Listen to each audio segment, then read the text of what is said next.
しょこんなんじゃ私君のハートを指導しちゃうよ。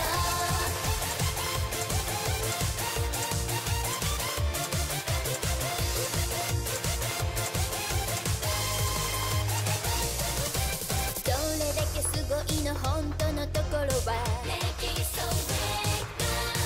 まいちぽいんだけど騙されて現在進行形やるしかないでしょ。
my name is Notepad, and on NRI Games for Fun.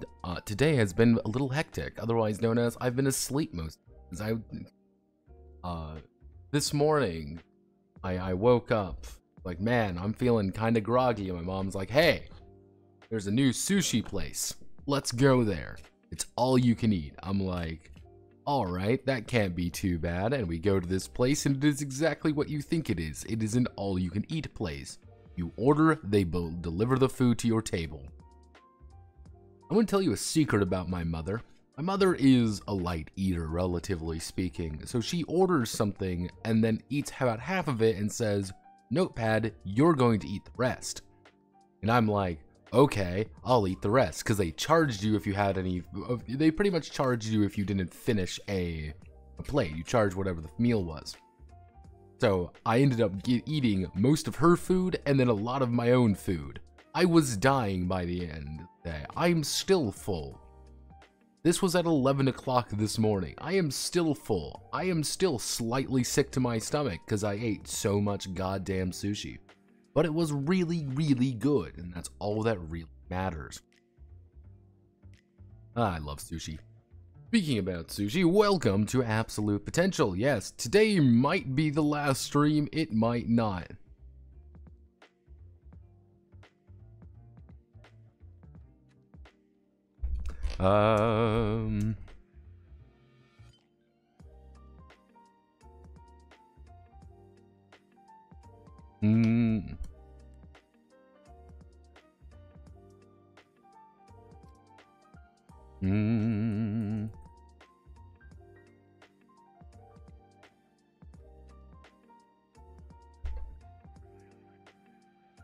Yes, generally speaking, today's been a little bit exciting. I've been mostly following some drama in the sphere a little bit, because drama is what I live for. Mostly just OSR system agnostic bullshit and people not getting paid in Malaysia. It's really not that interesting. That's the funny part. It's really not that interesting. It's just people who didn't sign a contract. And because they didn't sign a contract, money wasn't going places where they should have, or more accurately, they signed what I like to refer to as bullshit contracts, which is to say, they clapped on it. They shook hands on it. So what has got done in between? Not as much as I was wanting to do. So we have a regular day on the border here. This is kind of the lore. Lore is kind of horseshit. It works. We've got. If we keep scrolling down here, let me see. Did some little changes to links just to make sure they look a bit better. If you notice, I put some artwork, more artwork in.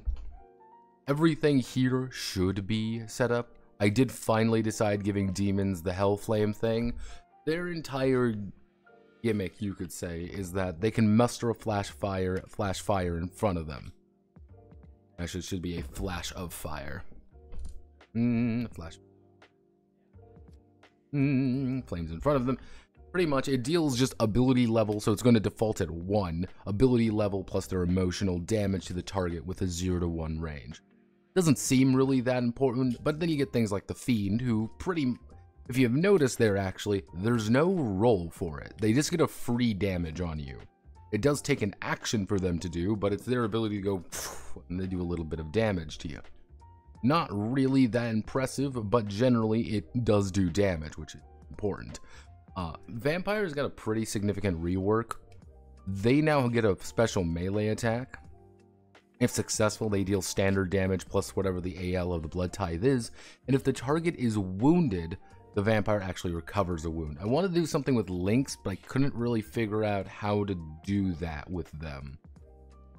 The only thing I could really think about doing, with links and the vampires are that they get a pretty much, if they can pretty much designate AL links, pretty much just a small amount of links as pretty much blood packs. If you feed off a blood pack, if you increase the rank of the blood pack, you get like a bonus or something. But I couldn't really think of whatever the bonus was, and it was one of those things like, it was either write an entire different thing or give them something pretty blasé, pretty basic.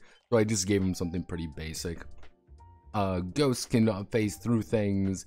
Beastmen work, they actually get a superficial wound. Beastmen warriors can actually become jacked and just very difficult to kill. Monster girls obviously get a bunch of things to work with. Aliens get their trinket.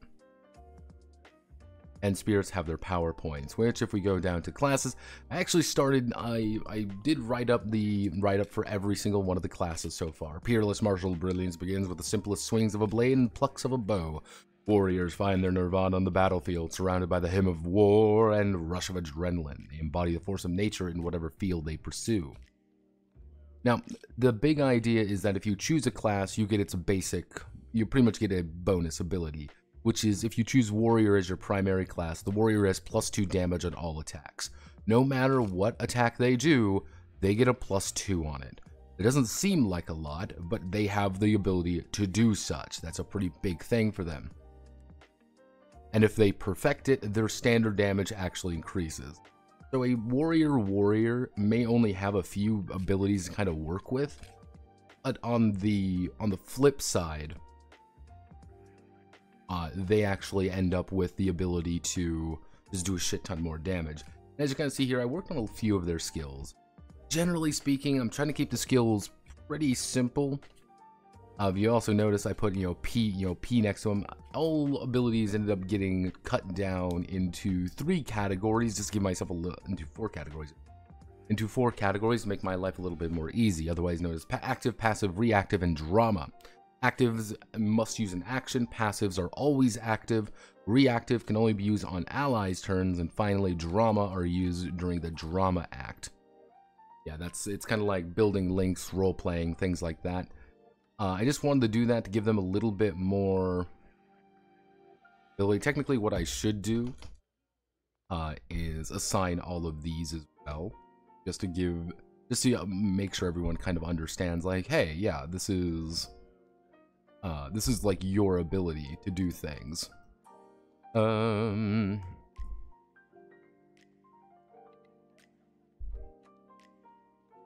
Hellflame isn't active. Honor of the Dragon isn't active. Actually, I should say DA because it should be actually A/D. You can use it at any time. Everyone loves a human is just passive. Yep, and that's all they get. They have +1 link, and if we go down here, aliens, that's passive.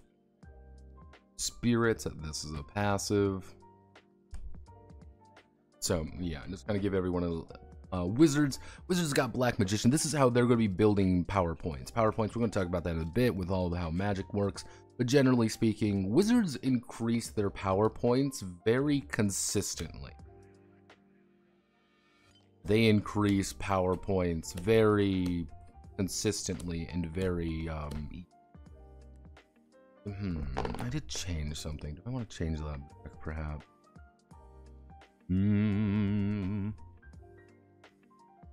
Additional small bonus. When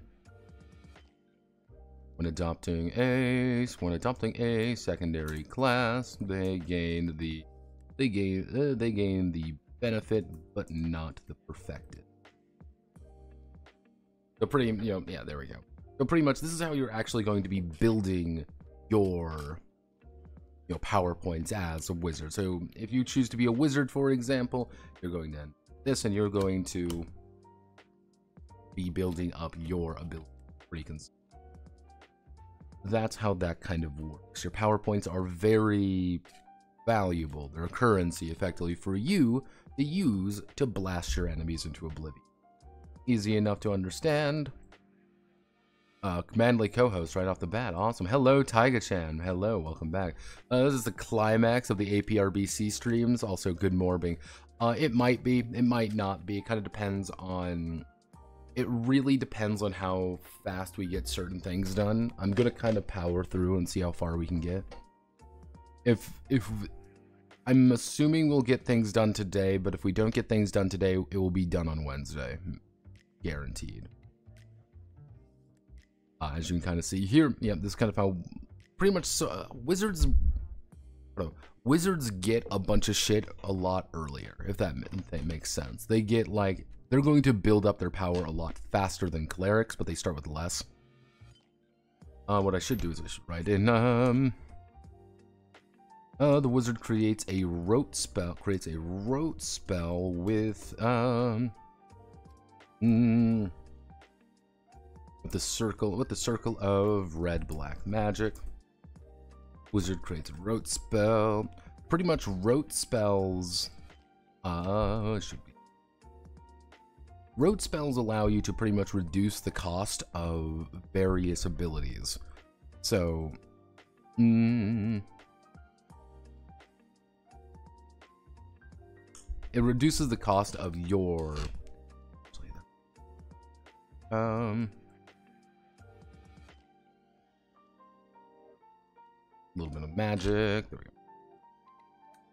They are allowed to pretty much invest pretty heavily into the idea of keeping the cost down for their own special spells. So you see, like, Perfected Focus. This is a, actually, active ability. They can recover their power points while no one else really can. So in the middle of combat, they can be like, give me my power back. Now, this is a passive ability you see right here. You increase their magic damage by plus AL. And you may be saying, well, that doesn't seem like a lot, but it is a lot. Mostly when you ingest, that's plus 5, that's 5 additional damage coming out of nowhere. But we also have Counterspell. Counterspell, the entire idea is if they are attempting a spell, they're going to be making an opposed AL D6 judgment against the caster. So I should say,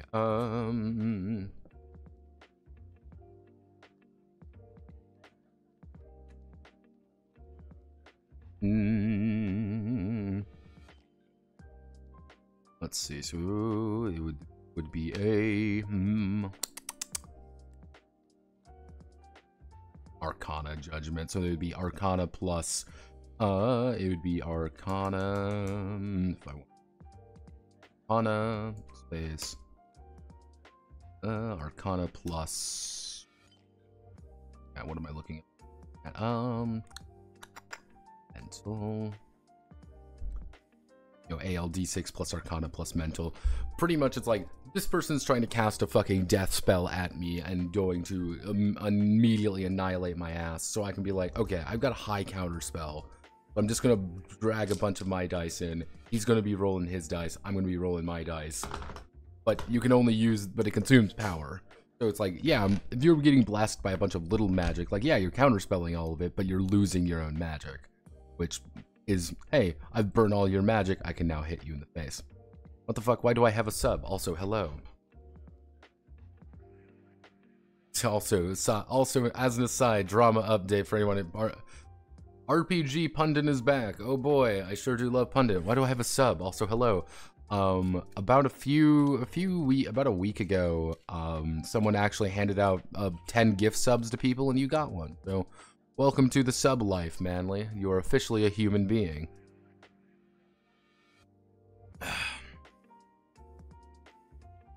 Clerics, on the other hand, they get their power points a lot less consistently. They get 5 right off the bat, but they get them a lot slower.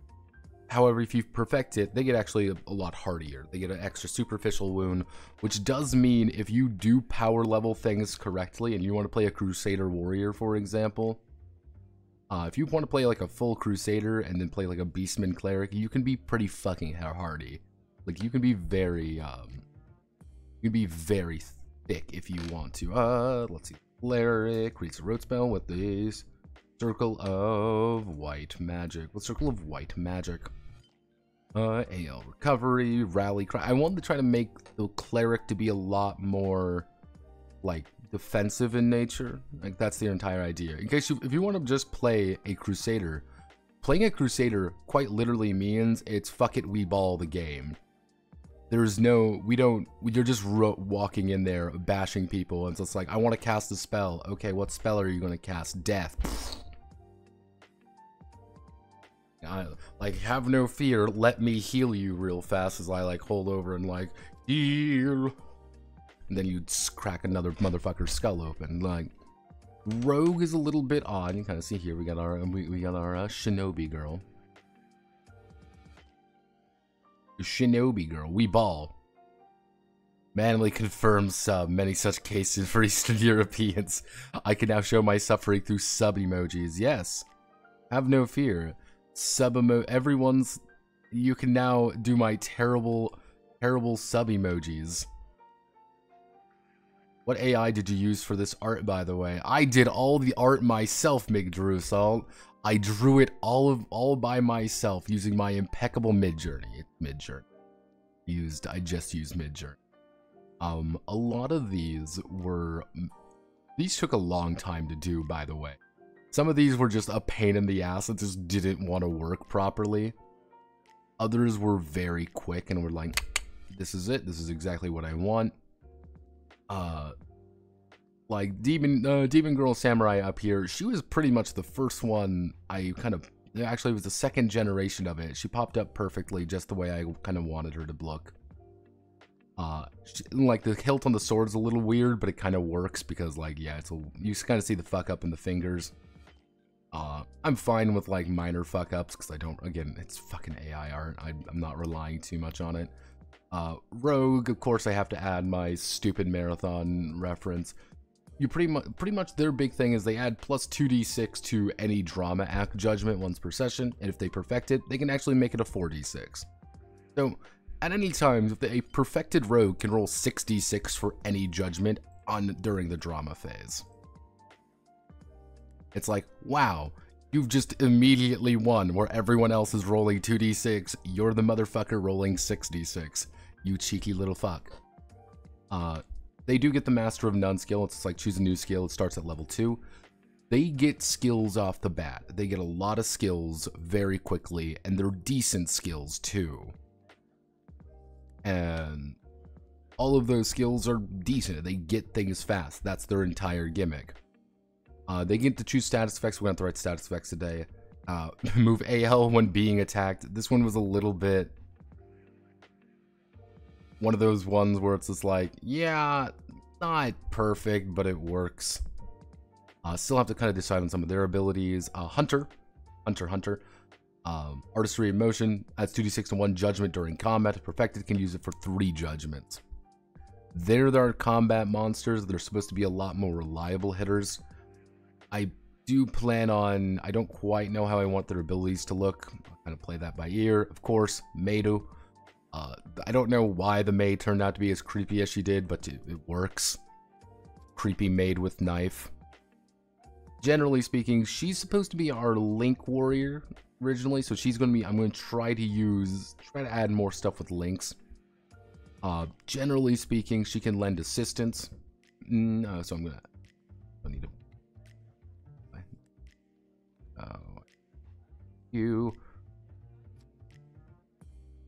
yeah, pretty much she gets a bunch of assistance. I need to put assistance rules in. I completely forgot about that. And then of course we have the hero, the inexplicable disaster piece. This is their special ability. They just get caught in things going wrong. But on the other hand, they get a bunch of skills that they can distribute. You know, here choose 4 skills of choice, and then any skill of their choice. Actually,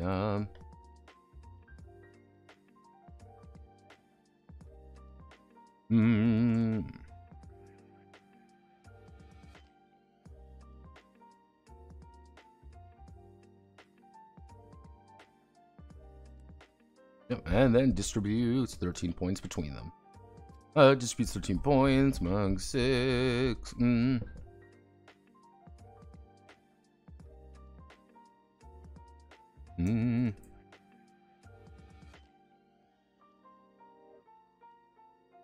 There we go. Nice and easy. You kind of see this. One of the big things is that they're going to get power points by just taking an ability with a circle. They get it very slowly, but they can also get a lot of it. Wounds, links, and gear. Nothing really changed here too much. If we go down here a little bit more, finally added all of this in. Nothing really changed here. I did add the idea of a reaction action as well. Reactions are pretty much just actions that take place on not your turn. There's very few reactions you can actually do. You kind of see here, you know, attacking. Everything kind of remains the same. This managed to actually work half decent. Her arm's a little fucked up, but it works. Let's see. Move, other, use item, usability. We gotta kind of how the defense just stats work. And then we have our link actions. This did lead to protection, the protection reaction. Yeah,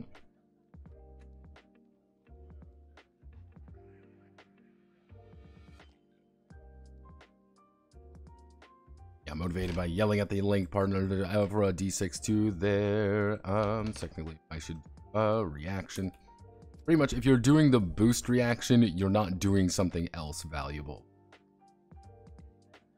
Feud actions, only the retaliatory strike is a reaction. The rest is like, yeah, you're not really giving a shit. That's kind of the point. Nothing really changed here. Let's do gear. Nothing really changed in gear. I did add a note on money, because if I don't add the note on money, someone's going to ask about money. Nothing really changed around here. God, I love it. Masha. Kilu Bilu. Now, magic. Magic's a little bit funky, so I'm going to do my best to explain it. So, magic effectively is in 3 parts. First part, what are you actually trying to cast, and what is the intensity of it? Hey, I'm going to cast Fireball, and it's going to be intensity 2. So that's going to be 2 power points. You just pay those 2 power points right off the bat. And its intensity 2 is going to affect pretty much everyone in an area. It's like, yeah, this is like this is going to be you taking out a street pretty much. This is a big one, 2 out of 3.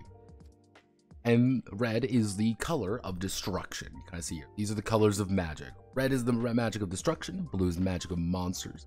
Green is the magic of nature. Yellow is the magic of chaos. And purple is the magic of domination. You may be wondering, Notepad, all of those magic seem pretty fucking evil in their own way.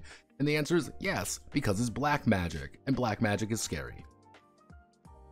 The main idea behind these 5 is that, like, yeah, you're trying to, like, be really specific. It's just like, yeah, I'm a red mage, so I'm really only going to be casting red magic. Hey, I'm a blue mage, I'm casting magic.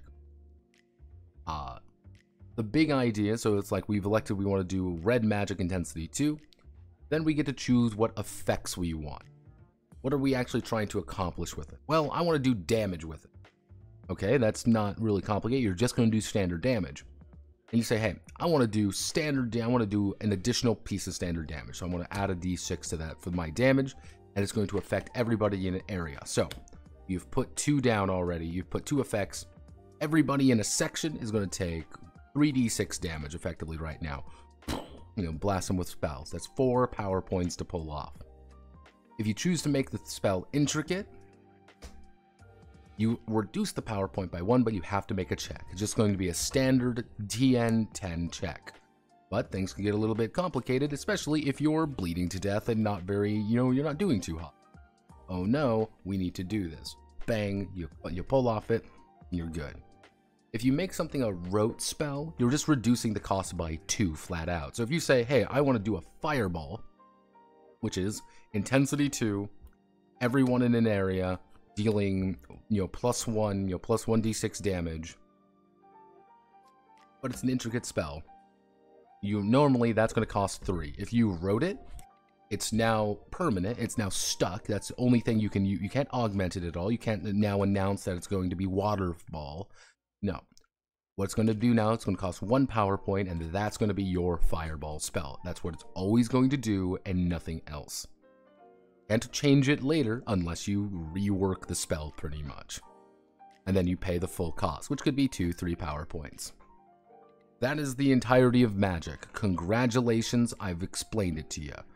It seems a little bit complicated. Yeah, I didn't want it to be stupid. Thus we have cantrips and ritual.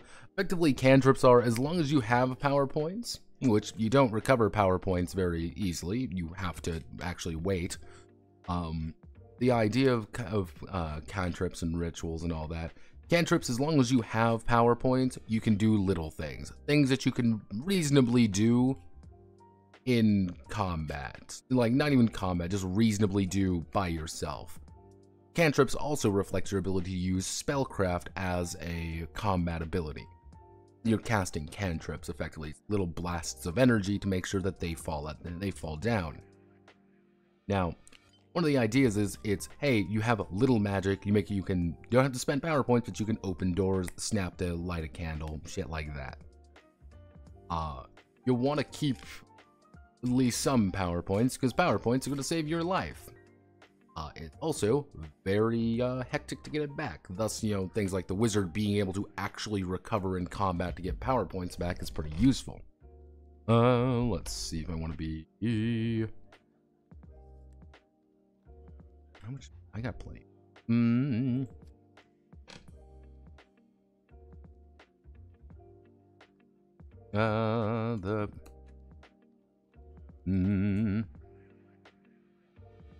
Let's see. We'll recover PP.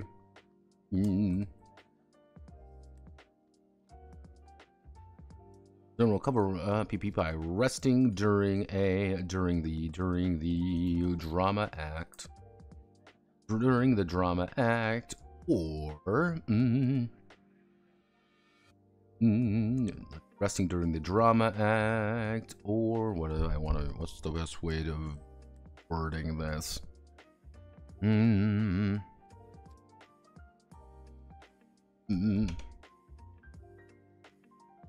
Yeah, we'll cover PP at. We'll cover all PP. All PP at the start of the session, or if they rest during their action, during a act for rest for a action with for a action during the drama act, a perfect time to build up some. To build link up. Yo, like, hey, I can't use magic during this time. Time for me to be friends with people. But if you want to do something big and exciting, you're not going to do that. So, rote spells, cantrips, I do kind of put notes in here, like this is the quick and dirty casting. It's like, it's very freeform. I purposely made it freeform because it's anime bullshit magic. There's no right or wrong to any of it.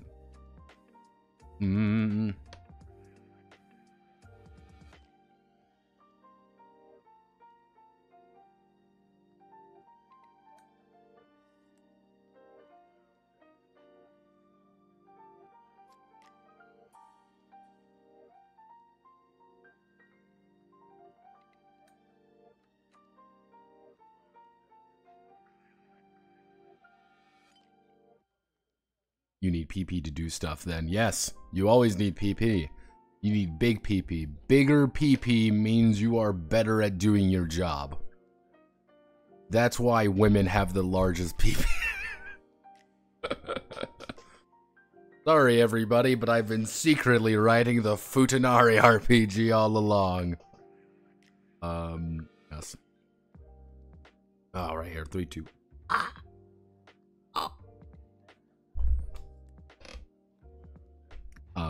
Yeah. Now, you had my interest. Now you have my attention. I love women with big PP. Yeah, yes, we have our exceeding potential. I realized when I was like reading over this before stream, just like double check everything, I realized I had nothing in here about skill points. So I added in skills. Technically what you can do is you may invest in any skill of their choice or purchase a new skill at level 0. At rank 0, I should say.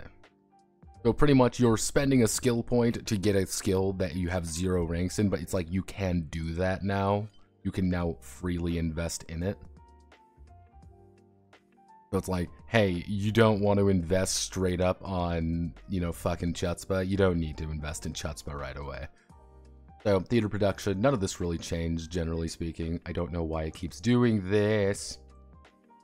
Why do you do this? I've always wondered, like, why it does this. I've actually been, like, very curious about it. Because other people have actually cited that this is a thing that occurs. And nobody knows why. That is just one of those weird Google Docs mysteries. Because what'll happen is that if you put a table like this, Usually near the end of a page, what'll happen is that it just shoves it down, but if you just backspace once, it fixes itself. There is no explanation for it. There is no answer for it. It just happens. Oof. What's the matter, Manly? Also, Manly, I never got your opinion on Taiga-chan. Taiga-chan and Manly. I never got your opinion on it. What's your opinion on your new anime self? I know the anime girl that's currently it's either suffocating you or trying to be cute. I don't really know yet. 50-50, that's my guess. But god. All right. So, this is the main thing that needs to be done.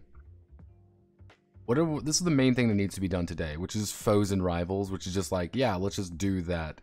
After we get done with foes and rivals, we effectively just have to go through and start writing abilities. Abilities are going to be a bitch. I'm not going to lie to anybody about this. They're going to be a pain in the ass because there's just going to be a lot of them, and the game is very simple.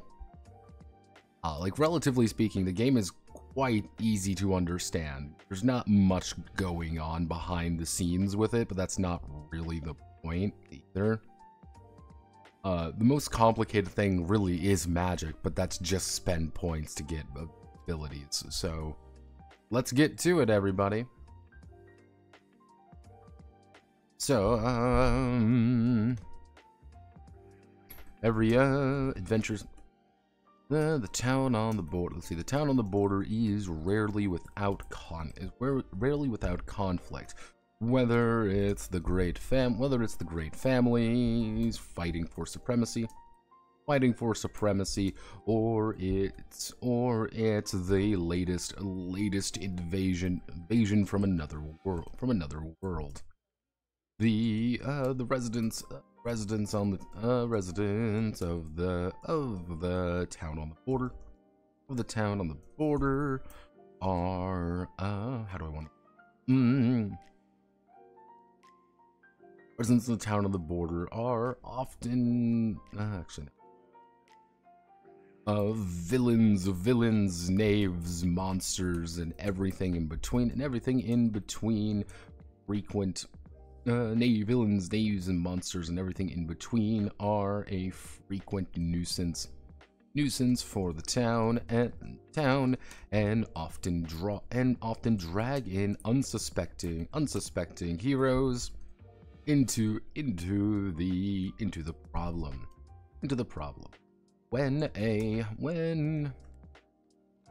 designing a scenario for absolute potential romancing Brawl Climax. When designing a scenario for absolute potential romancing Brawl Climax, the central villain or threats are important to keep. And how they are constructed. In total, there are four kinds of enemies the persona will face, each with a level of 0 to 10. Hello, phone. What do you want to know?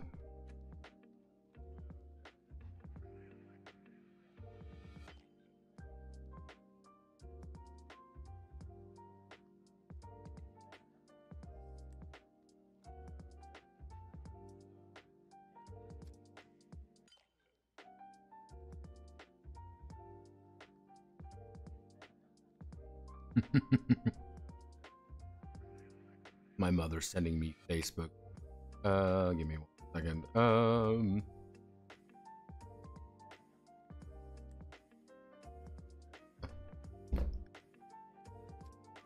Got it.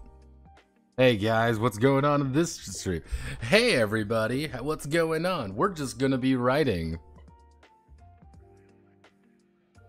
Hey Notepad, were you hitting the weed? No. My mom just texts me things from like Facebook. She literally sends me Facebook memes. That's what she does.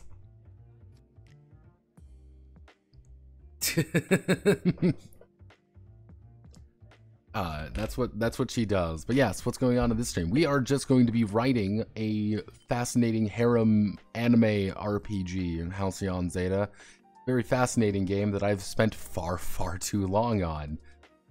We've got a majority of the game done at this point. It's just a lot of the little stuff that needs to get done, including status effects. God, we gotta do status effects. Fuck. But yeah. Currently, we're just trying to write what enemies look like, and I watch Google Docs fling itself into the ether because that's what it does. Thanks, Google Docs. I love you. I don't actually smoke weed at all. Fun fact, everybody. I don't like weed, I don't like smoking, I don't like any of that kind of stuff. There for absolute potential romancing Brawl Climax.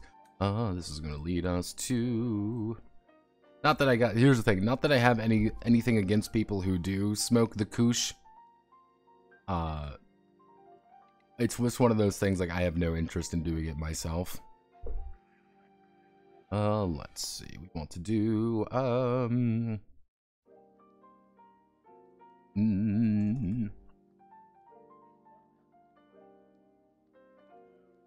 minions and goons. Minions. A minion is one of the faceless masses. Given a small chance at making a difference and defeating a persona they will almost universally fail miserably.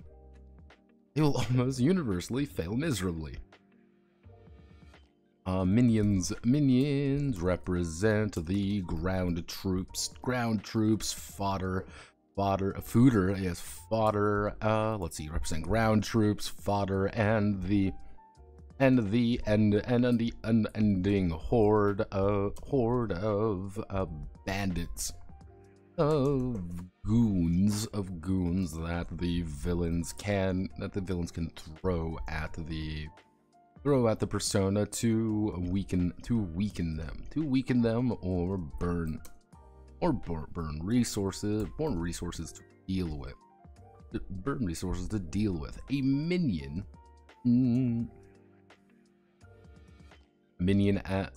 Minions do not pose a threat by themselves. Pose a threat by themselves to the persona.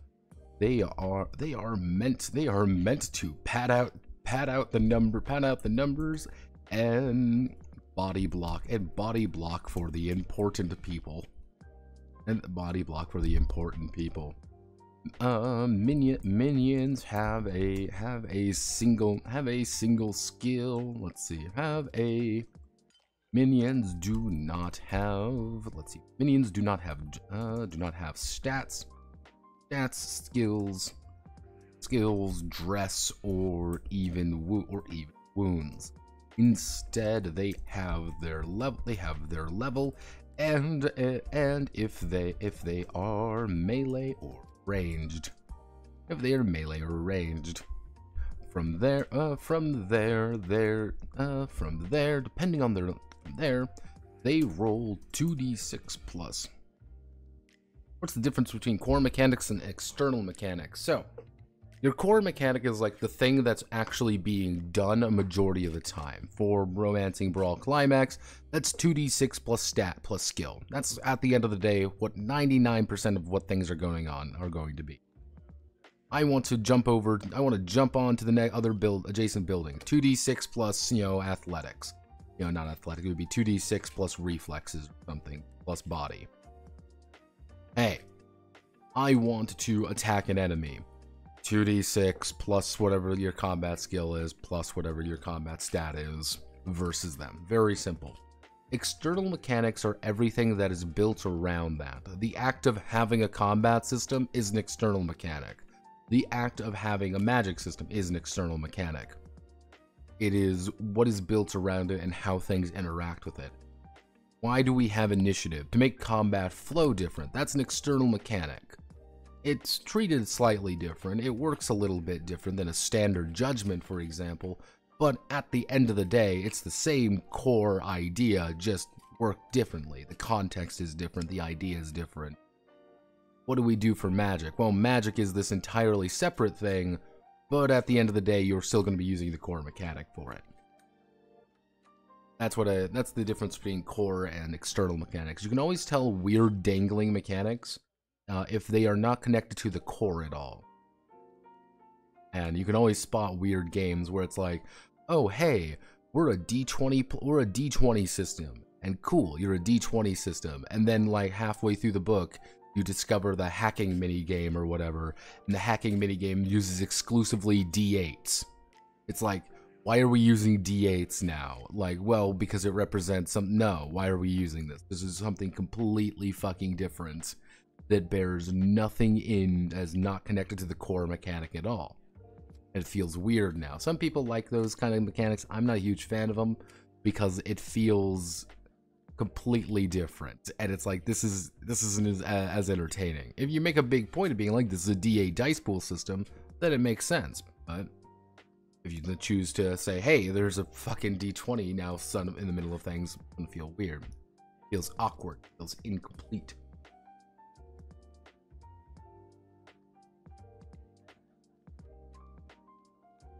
Or it'd be like one of those weird ass games like my own with 2 core mechanics. Minions do not have stat, skills, dress, or even wounds. They have their own level, and if they are melee rank from there, they roll 2d6 plus level. To attack or defend against a persona's onslaught. A persona's onslaught. If a minion is ever hit by any kind of attack, they are immediately knocked out of the fight. They are immediately knocked out of the fight in a often comical manner. It's kind of the idea of like, yeah, everyone, we're the goons of the Yakuza, and we're gonna fight you. And we're like, yeah, we're gonna totally fight you. And it's like, oh, okay, let me just roll like 2d6 plus 15. Like, okay, cool. I rolled a 9 plus 15. I rolled like a 26. And like, okay, we're gonna do it. We're all level 2. So, yeah, we rolled 10. Like, no, sorry.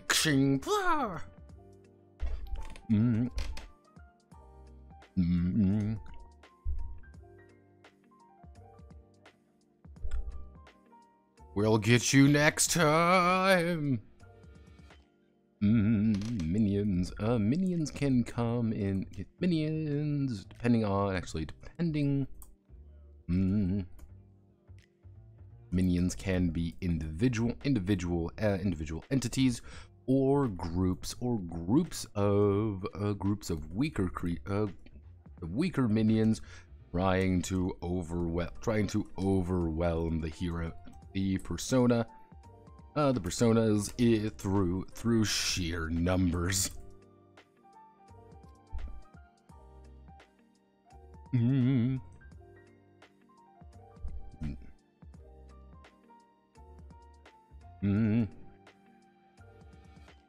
Wishes to bulk up minions, then the number in the group. Then the number in the group represents the number of standing minions.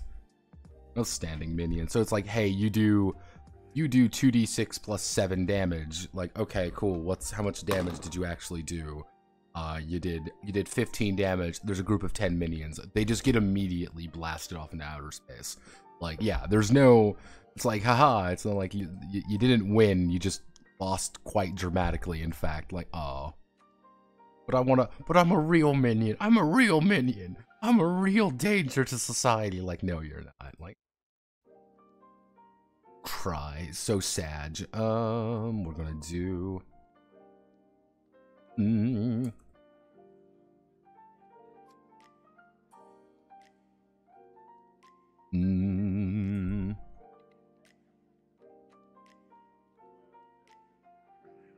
1d3, 1d6, 2d6. Actually, it's going to do 1d6, 1d6, 2d6, 2d6, 2d6, 3d6, 3d6, 4d6, 4d6, 5d6.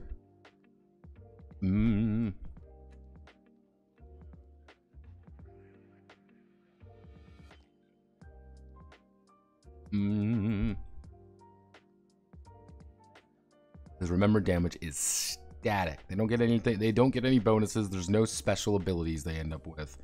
They have the amazing talent of dying gloriously for the evil organization. That's why you can totally play this as just a Power Ranger game.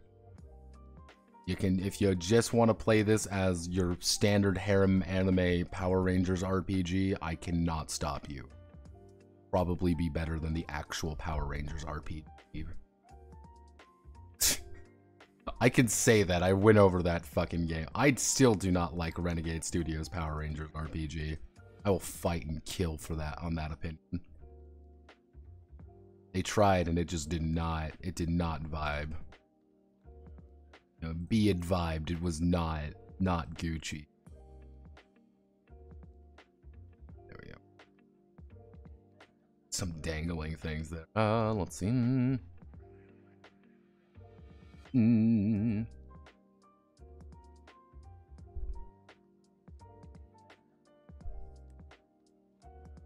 And to be numbers and body block for the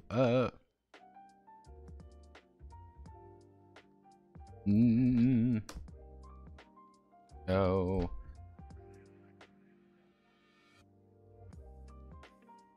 Cool. So now we immediately go into our second one, which are going to be what would be a good. Will you actually play test this? The commissioner has said that he will be playtesting this almost immediately. So I don't need to playtest this. I have someone who literally is paying me to write this game to playtest it. Great. I will now make a swap between D6 dice pool and D20 boon bait pool. Now! Start it now! Playtesting is for cowards. Just be confident it's perfect the first try. Every single one of my games I write is perfect unless I declare that it's not perfect, and then I will fix it to be perfect later. That's how it works, right? That's the blind confidence you need in this industry.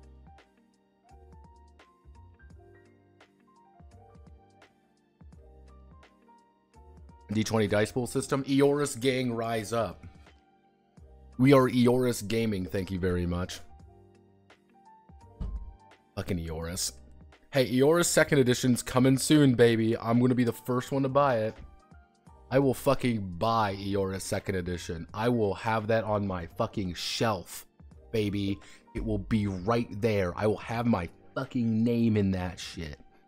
You will open up Eoris 2nd edition, say Notepad and on. It's gonna be amazing. Because this is the shit I live for. Will I understand how any of the lore? Absolutely not. And it'll be amazing. Eoris is one of those beautiful disaster games that I love. Like, I cannot get enough of Eoris.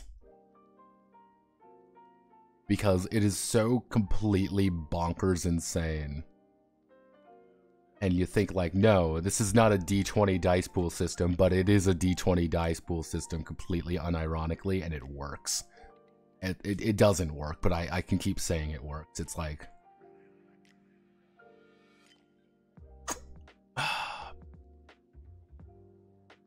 This is the shit. This is the shit I need. This is the fucking hit of dopamine I need. The fucking oh god, we are Eoris posting. So let's see, we've got minions. Pretty much like each rank of enemy is going to be adding something else into it. Because I kind of have like, I've seen the D2. Fun fact, if you want a D2 coin pool, that's effectively the hyper preg RPG, Maesta. Anytime you introduce Maesta, you literally do have to just introduce it as the hyperpreg RPG, because that's what it is. Hyper pregnancy. And that's, I'm sorry, what? You never heard of Maesta before. Yeah, Maesta RPG. It's I can't see any of it because let's go to images. Maesta is a rather you see even my fucking video on it. Maesta is a rather detailed RPG, which can be quickly and quietly summarized as the hyper pregnancy RPG, because the entire concept of it, and again, it's one of those things like, do you want a really exotic role-playing game?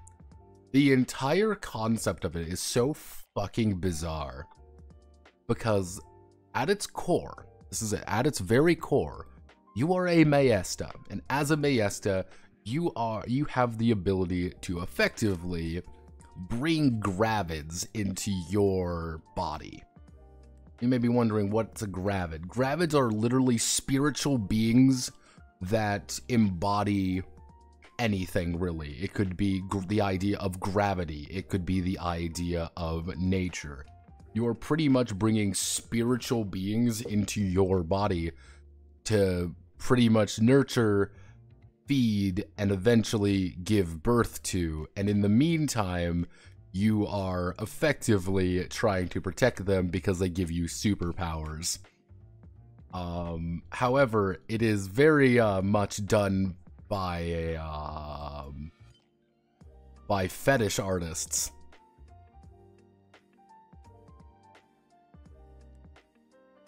Now, Sterner, I'm gonna give you something horrifying to learn. A vast majority of the people who are like really into this are all women. Like, Maesta still enjoys a pretty active community. It's a lot of women who play it. It's a very feminist-focused RPG. Did I stutter? Conceptually, its fetish makes me soft as hell. It's one of those moments. I even talk about it in the video. That it's like, this is such a unique fucking idea. And it's just one of those things, like, you have to preface every single part of it is like, okay, so you're like women who can bring in spiritual beings into their body to allow them to like use magic and powers, and the entire idea is that they want to nurture them to make them stronger. And then like after anything cool, you have to immediately like say it's also hyper pregnancy. Like everything is hyper preg. And it's like, what do you mean by that? And it's exactly what you think it is. And it's one of those things you look at, you're like, this isn't real. Like, none of this is real, but then you know it is real. And you're like, oh boy, like, yeah, then you got some of the weird classes, like the Vor Witch. Hi, Broodmother. You literally give micro birth to smaller entities to fight for you. And now, mind you, this is very, very important. This is a hardcore tactical role-playing game where you absolutely must play it on a grid. You know, like the core mechanic is effectively coin flips too. It's like D2s. It is a completely fucking bizarre game. I adore it. Grab. Do they have to play as a woman? Yes, you have to play as a woman in this. It's very explicit that they have to play as a woman. This looks like looking into the wrong side of the Sonic fandom. Yeah, pretty much, because everyone's monster. Maesta's like really fascinating. Like really fascinating to like look at, because it's such a The reason it exists is such a strange microcosm of just different people intersecting with each other at the right time, at the right place, and just being like, hey everyone, let's write a role-playing game. And it's like, cool, what's it gonna be about? Well, I don't really know, but I do have all this hyper pregnancy artwork. It's like, oh no. And the worst part is, it's not like the artwork looks bad. The artwork's really good. It's just hyper pregnancy. And there's still a pretty decent sized community for the Mayesta RPG. People still play games for it. People, you know, I'm in the Mayesta Discord actually. I was in the Mayesta Discord, and they still get games every now. You know, people still are like, "Hey, I want to play a game. What are we doing?" And I'm just like, "Yeah." And I'm like, you know what? This is really interesting. It's a really interesting game, like just mechanical anyway. Just because it is legitimately D2s. It's because like everything's a coin flip, and it's like, oh, you're not rolling. It's what was it? It's I can't remember the top of my head, because like the idea is like you have bronze dice. It's bronze, silver, and gold dice. And if you have bronze dice, it gets a 0 and a 1 effectively. But if it's a silver dice, it's a 1 or a 2. But if it's a gold dice, it's 3 or 4. It's like different sizes of dice. You know, everything's really combat oriented. Like the entire game's a combat game. That's the weird, like the thing is, you think like that game would be about like, oh, well, we're going to talk about feeling. No, that shit's combat. You want to build a combat monster, and you fucking can. You just gotta invite those gravs into your uterus. This is kind of the shit I go to jail for, everybody. Yeah, that's like the entire, it's like, yeah, we're going to go on a hardcore combat adventure.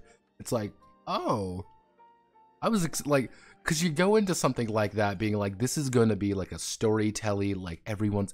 No, it took them a while to bring in non-combat mechanics. That's the funny part. It took them a while to bring that in, and they're still not great. The adventure mechanics are stupid. Yeah, plap, plap, plap, plap, plap. Get powerful, get powerful, get powerful. Like, that is literally it. And it's just like, oh, I want to take a long rest. Like, cool, what do you want to do? What do you want to do during your long rest? I want to give birth. It's like, it's one of those moments where you just kind of pause there for a moment, and it's like, that's just a mechanic in it. Like, that's a legitimate, like, important mechanic. Is during a long rest, you have, if your grav is satisfied, if one of the gravs in your system is satisfied, you could give birth to it, and you get a small bonus. But then you should immediately invite another grav in. Because it's not like you have one grav in there. Oh, no, no, no. You have multiple. Notepad, what you just said, like, downgraded my level of living. This is the shit I remember. And I remember, I think I put it into the meme RPG, like the first meme RPG phase, just because it's like, this isn't real. But it is real, and that's just something we all have to live with. Every single day, we must just live with the fact. But where are the grabs in your game? It's important. It's so important. Honest to God, like, the concept of Mayesta is really fascinating. And it's just hyper-preg. Like, that's kind of the thing. It's like me and Crisis Heroine. Crisis Heroine is such a fascinating game. Like, it's so interesting, like, just reading it and seeing all the mechanics and like, oh, well, you're supposed to hurt yourself to get more power. So everything is, so it's pretty much a cycle of, you know, getting your shit rocked, effectively. That's the entire plan. It's like, you need to get your shit rocked to get more power. But to get more power, bad things has to happen to you, but you always get the option of doing that. GM can never force anything upon you. It's like, wow, that's really interesting. What's the game about? Magical girls getting fucked by tentacles. It's like, oh. Oh. And you look at it, you're like, oh, that's a really heavily detailed way of just... Yeah, that's a really heavily detailed way of displaying that this girl has now been just completely violated by every known hentai piece of hentai logic. It's like, but I got my crisis point, so I mean, is it really that bad, right, boys? Are we really suffering? You know, but I've got my crisis points. Maybe I'm the real. No. Again, crisis heroines is such a very interesting game. It's a legitimately, just from a design perspective, completely fascinating. I encourage people to read it. I just understand that it is also a game about magical girls in a hentai. It's a magical girl hentai game with every single thing you would expect in a game self-described as a magical girl hentai game. And it's like, oh.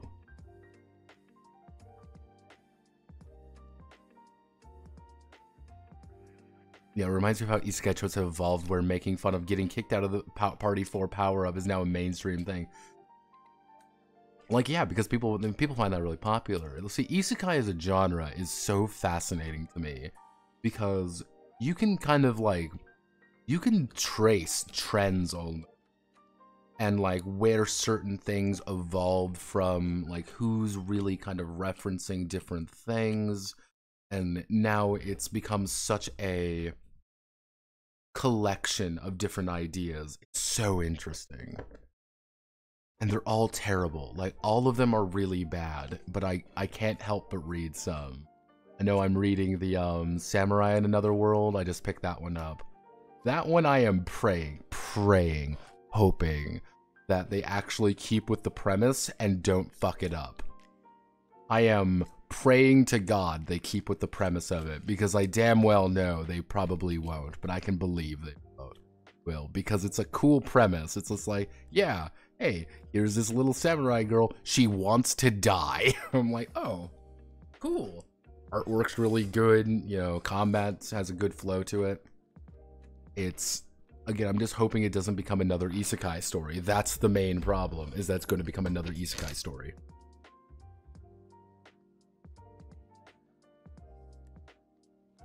Ooh, right there. Ooh.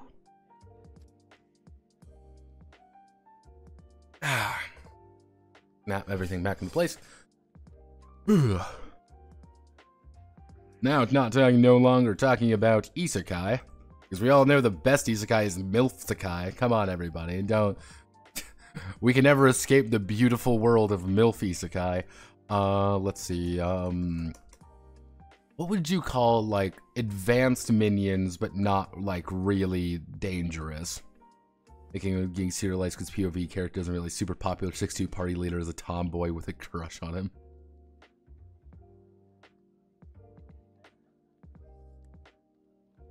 Henchman. I guess henchman would be a good one. Now we need one right below actual honest to God villains, but not quite henchmilfs. No henchmilfs. I mean, if you want to bring that as your enemy, go for it. I cannot stop you in that regard. Grunts. I mean, minions, kind of minions, grunts kind of fall into the same idea. Because if we would do grunts, your minions are the guys who are the faceless masses. The guys who don't really have anything. Henchmen are the we have it's in the JRPG, these are the oh, these guys show up a little bit too much. These guys are the guys who fuck my day up. And if we aren't careful around them, minions are goblins, henchmen would be the orc. Blank villain would be Brag Skull Crusher. I'm gonna fuck your day up because I'm an evil, and probably in the hentai.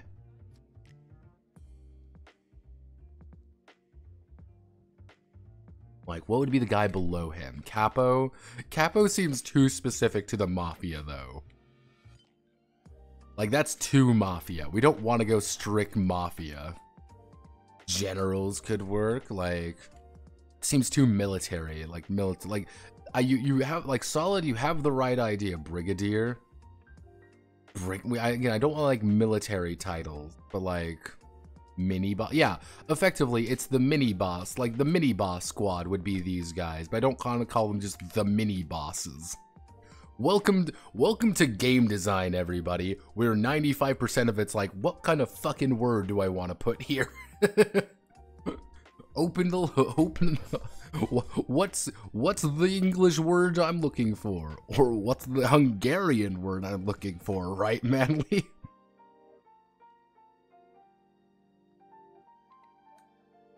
Well, they always call them generals in Power Ranger. Yeah.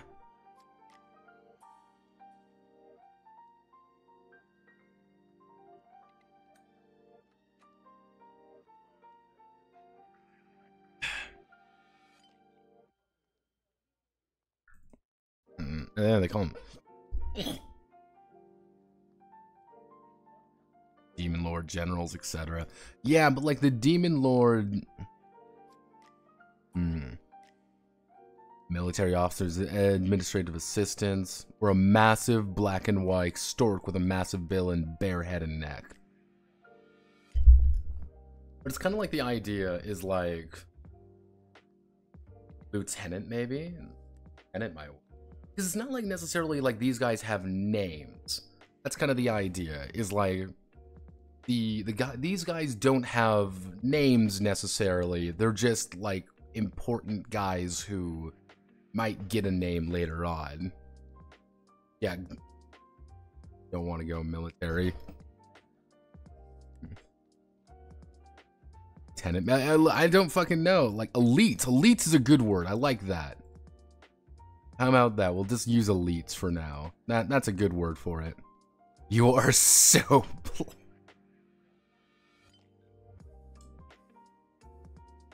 Hey, I'm doing my best here, everyone. Yeah, elites. I think, yeah, elites work. I like elite. That's a good word, right? There's probably another word that's exactly like I'm looking for, but I cannot remember it for the life of me. Because I may be a vastly intelligent individual that is so handsome and pretty, but I am, however, not a living lexicon. It hurts being this attractive. I struggle with my own goodness.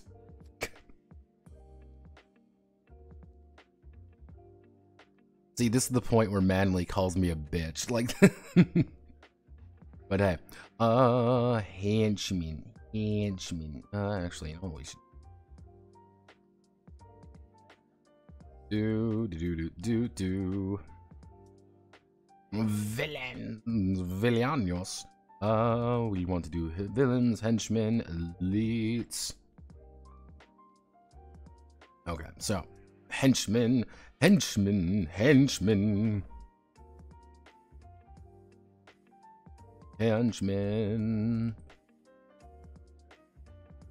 Are bigger, tougher, and better armed than the traditional, and then the traditional goon. These individuals are often find themselves in the vanguard of the forces of evil, fighting, using their better equipment and skills, to fight the good fight, to deal with important or dangerous threats. The persona, unlike minions,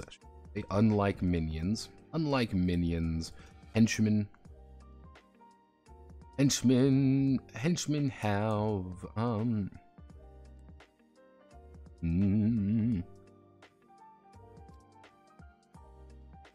stats and dress, but do not have skill wounds when their dress is reduced to 0. When their dress is reduced to 0, they have fallen in battle, and and often need to be dragged away by their fellow minions. However,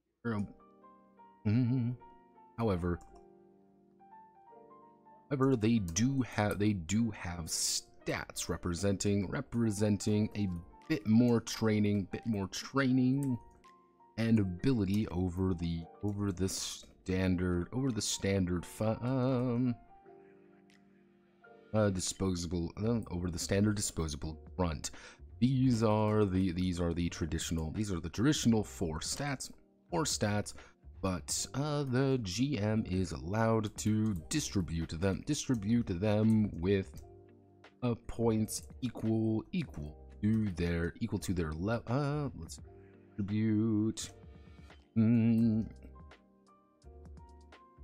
based on their level. Distribute points based on their level. To determine their final result. The DM will add their stat and level together to find the final result. To determine their final result, what? Go. Outside of that, they will operate as often individuals. They will operate often as individuals. Go. They don't need as much because, generally speaking, they don't have as much. So we're going to be having to do henchman level damage. We're going to then do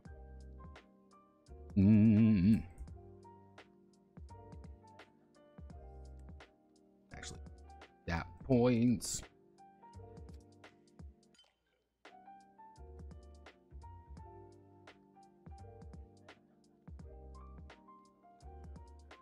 Okay, so they're going to be doing 1d6, 1d6, 2d6, 2d6, 6, 3d, 5d6. Stat points. So we don't want them to be like, if we're assuming 12 is a standard, if we're assuming 13 is a standard character, you have 13 points in your stats. We want them to be pretty much getting about 13 around level 3. Like, they aren't supposed to be strong by literally any metric. Like, that's not the point of them. So maybe if we do something like...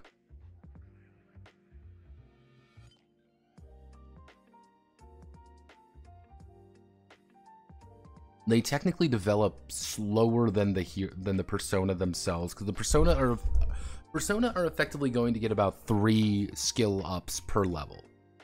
You know, up to about level 3, they're going to get about 2, but then it's going to be 3 stat ups in any category they kind of feel like. They're going to get pretty consistent stat increase. The hero especially, he's going to get 3. The hero is going to get 3 stat ups. The actual other characters are going to get 2 or 3 stat ups per. So it's like cool, like, and not to mention their skills are going to be increasing. Well, these guys really aren't, but they don't really have any restrictions based on that. And it's going to determine what kind of armor they're wearing. That's going to determine their their kind of dress. I want to be real particular about things.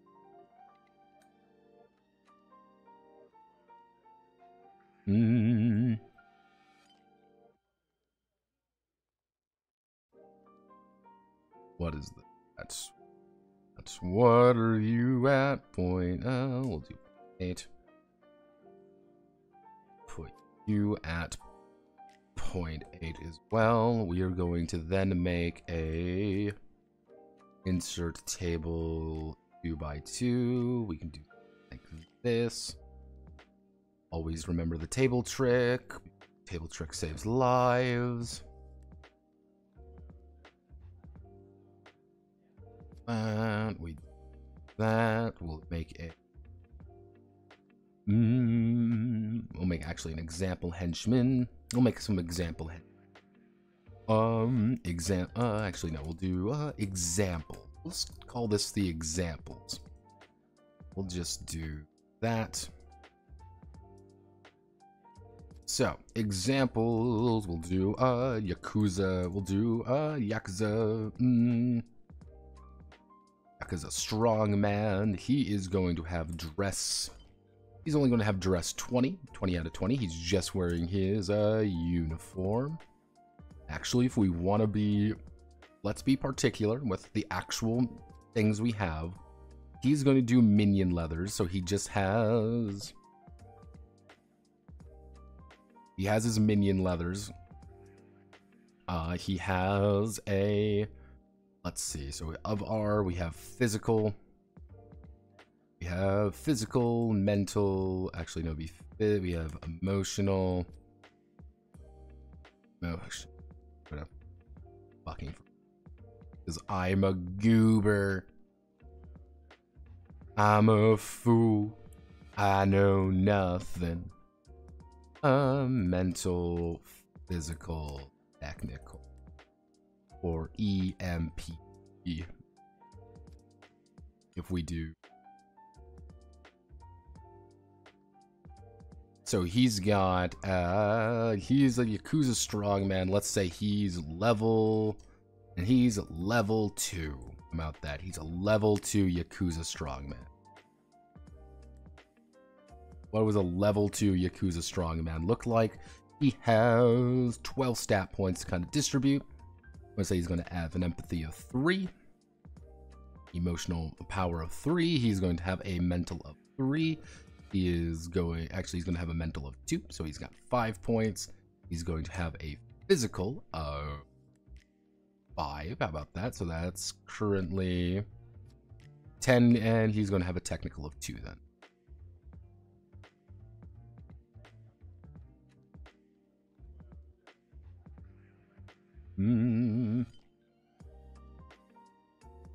Yep.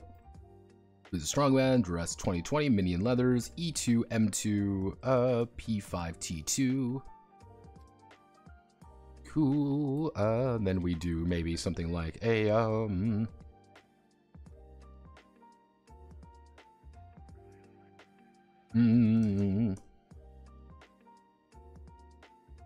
a Samurai Buster. He's got 40 armor because he's in Samurai Buster armor. And as level 5, he's got 18 points. So we're at 12 points right now. Let's bump that up to 8. So that would be 12, 15, 16, 17, 18. Yep, Samurai Buster level 5. Samurai Buster. That, we do that. We'll add in a shinobi assassin.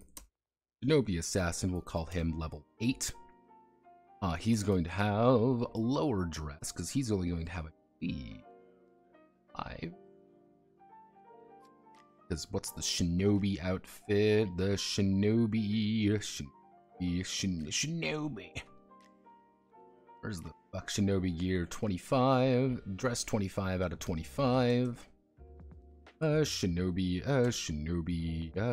gear. Here, and as level 8, he actually gets quite a few different things. Here at level 8, he gets 24 points to distribute. Looks into people.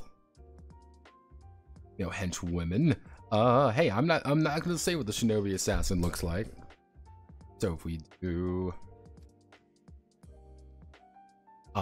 let's see. Let's just put them all at 0 so I understand, because we want to make this as efficient as possible. Kenobi. Oh, let's make you 8. 16. Actually, no, we're going to give you 12, 20, 22, 23, 24. So, to give you an idea, anytime they're throwing fucking knives at you, you know, big booba shinobi assassin girl throwing knives at you, they're going to be rolling 2d6 plus 17. It's going to be a pain in the ass to dodge these motherfuckers, so you need to find them. But at level 8, it's also like, hey, these people are dangerous. She is a danger, and we should avoid the shinobi death assassin who wants to rip our assholes apart. Or maybe you're into that. I don't know what you're into. I'm not gonna judge you.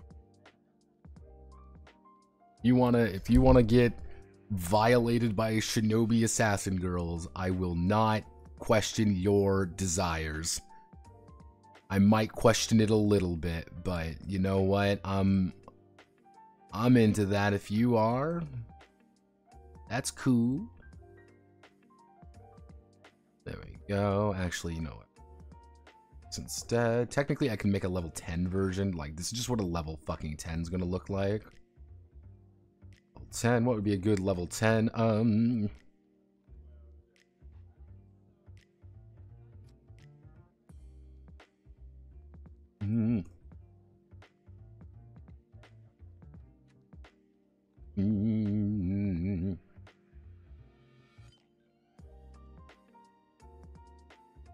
Let's go back up to the equipment. Let's go to advanced armor.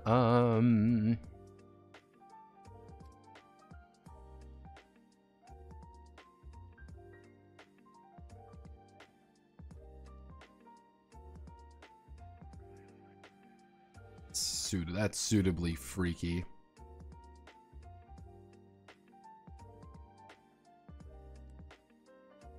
The malicious menagerie.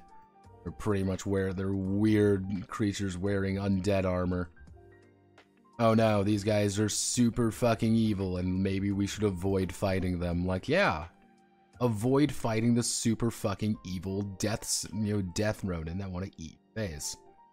I recommend this course of action. At level 10, they have 28, so...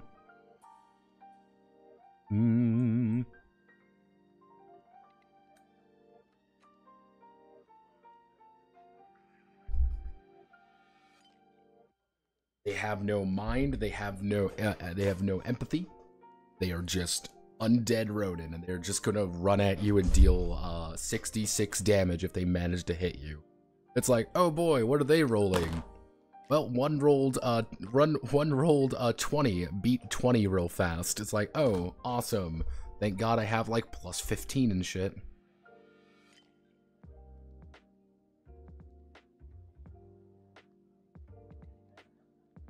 Actually, if I want to be nice, I could probably do,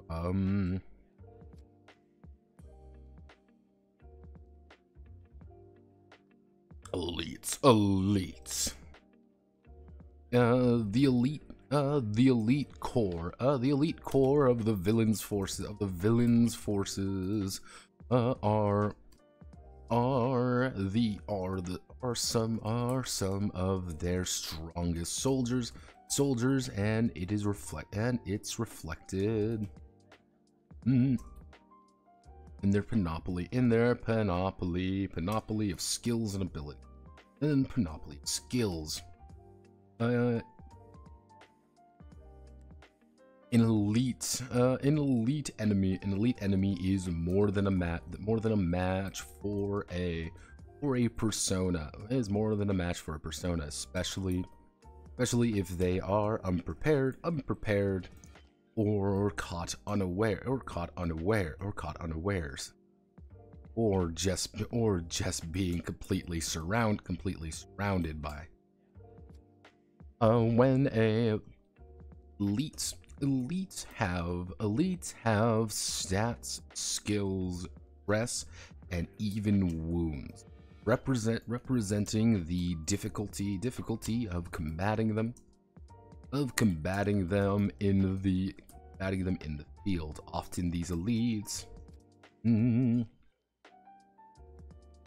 have their own tactics and techniques, that separate them from others.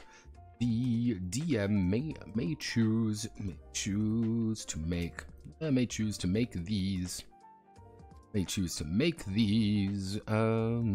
elite have their very own pool of power points as well, making them able to cast magic against the persona in the field.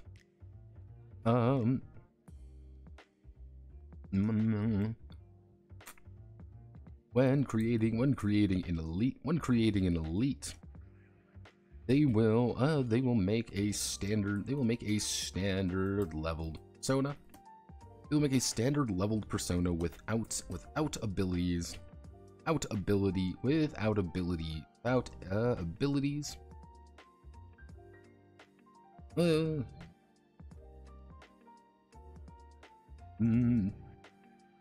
These and four chosen, and three chosen, and only 3 chosen skills. Let's see. Without abilities and only 3 chosen skills. When each of the an elite may also, let's see, an elite may also have a sacred gear, have a piece of sacred gear on them, increasing dress, fighting power, fighting power, even granting them a trinket. So that's kind of the basic premise of an elite. They're pretty much like you can kind of call them like minor characters. Aren't really as strong as a full-on character. But elite level, damage 2d6, 2d6. Actually, standard damage. 4d6 is 3d6.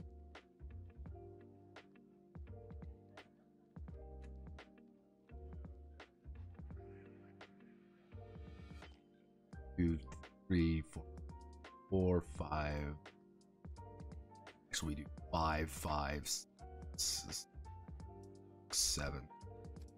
They have a little bit more to work with. Their stat points, if we're doing things correctly, every level you get. So an average persona starts with 13. Every level you get 2, and every level you get plus 2 points effectively. So if we do elites, we're going to start with, we're going to say you're going to start with 10, and then it's going to be 13, 15, 16, 18, 20, 22, 24, 30. Actually, what we can do is, if we're already bumping it up, no, it would be 17, 19, 21, 7, 9, 31. So what are you into? What does that mean? What if a jump joins your party, and what does want to play X grunt? What if a grunt joins the party, or what does somebody want to play in X's grunt? Effectively, what happens is that if you just befriend a grunt, they become a bond. They're just someone you're friends with now. They have a name now. And it's like, yeah, it's like, oh no, we're gonna fight the evil supervillain now. We're like, haha, we're playing a Sentai team or whatever, and we're gonna fight the evil villain. And it's like, wait a second. It's like, Bill, I know you. And he's just like, oh shit, it's you. Oh no, I've been defeated, as he throws himself on the ground kind of thing. It's like, yeah, you just know a guy yeah, like, oh, I'm dating a Team Magma grunt or whatever. It's like, oh no, like, I see you, you see me, oh, SpaghettiOs. That's kind of the concept behind it, is like a little, it's supposed to be a little bit goofy if that happens. It's just like, yeah, you've given a name to a minion, and because of that, they become a bond. Yeah, probably also works for generic high school rivals and shit. It's like, yeah, you can kind of say, like, even for like the elite. In elite, you can give an elite an active name. If you give an elite an active name, like, yeah, they're a character. You can be a rival with them. If you don't give them a name, they're not going to be important. Because that's the most important thing about any kind of character stuff. The millisecond. The millisecond you give someone a name, they have power. They're actually interesting. Like, if you're fighting, like, a henchman, and the Yakuza strong name's named Kiryu, like, cool, we have Kiryu. Kiryu, we're fighting Kiryu. What's his thing? What's his deal? And it's just like, yo, man, I don't want to really fight you. And he's like, I don't really want to fight you either, because I don't want to get my shit rocked. Like, yeah, you've made a friend. But if you just fight Samurai Buster doesn't have a name. He's not important. You're fighting Shinobi Assassin Girl named, give me a name, Kiriko or something. Cool, Kiriko has a name. Kiriko just threw a knife at your face, and now you have a knife embedded in your skull. You're not having a good time, and you really hate Kiriko. Like, I want to kill this woman while she's being smug Shinobi girl.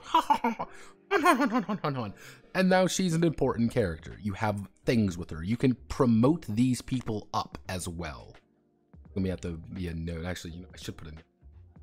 All right. Oh, actually, put that right.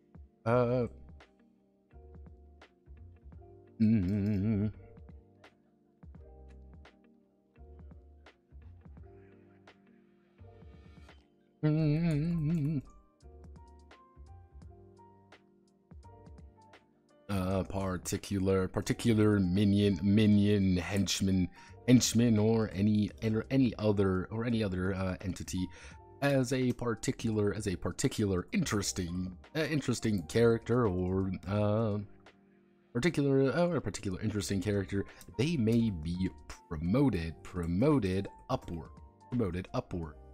Minions can become henchmen, then elites, or maybe even becoming a villain.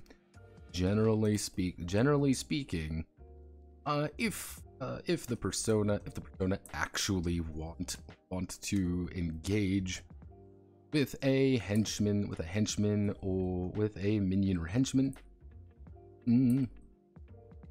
they'll most likely become a bond rather than a rival. Elites and villains elites may become a bond if the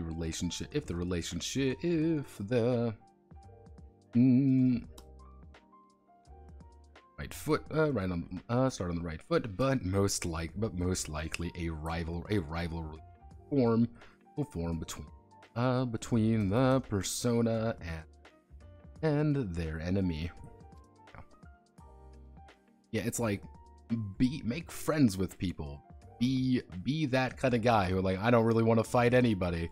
Like, what's your ultimate, like, how do you want to, I'm gonna fight you, like, with what? I'm gonna fight you with friendship. Kiryu has the power of never killing a person. I mean, technically, Kiryu can show up as a bond if you really want to. During the bonding segment, it just is as the worst criminal imaginable. He's just really bad at killing people and just being a criminal because he's too busy supporting everybody single-handedly. Like, I don't think people quite realize that Kazuma Kiryu is like a one-man army keeping Kamurocho as a fully functional economy. That man has worked in real estate. That man has single-handedly stopped crime like 5 times. Like, he walks in and, like, people, like, start running away. It's like, there's no crime anymore. Kiryu's just like, give me protection money. Everyone's like, yeah, sure, Kiryu, because you own the fucking business. It's not protection money anymore. It's just me paying my fair share. You're actually cheaper than the other guy I used to pay rent to. And he's just like, yeah, I'm the Yakuza. Kiryu is a terrible Cosmic Kiryu is a terrible member of the Yakuza. Great businessman. I'm sorry, but you now have the writer roles for teams. What? Like, that's the funny thing. It's like, yeah, it's just like, okay, here's Kiryu. He's our Yakuza friend who somehow has the power of never killing anybody. He could throw someone into a fucking wall at Mach 10 and they'll just be unconscious. Like, like, Kiryu's magic. Like, the only explanation I have for, like, half of Kiryu's shit is that he's in fact a wizard. And that wizard, he is a wizard of the fist. That's why I'm excited for the man who, the man who erased his name, because we could just finally see Kiryu at full power. Full-powered autism. Let's see. So, lead damage, stat points. Feel like I should give them...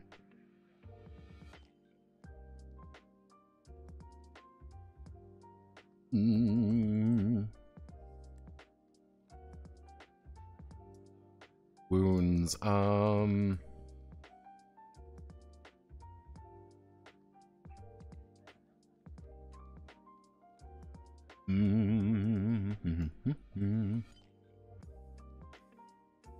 we have superficial, he's going to have 1, light, he's going to have 1, serious, he'd had 1, and then mortal.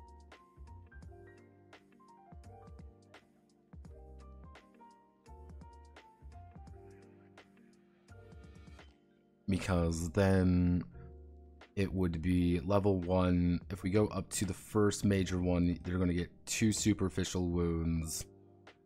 Then at level 5, it's going to be 2 superficial, 2 light.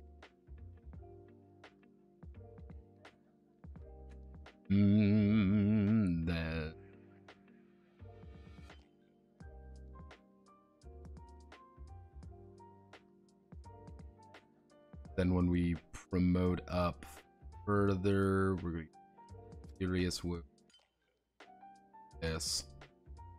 Then we're going to promote second time, so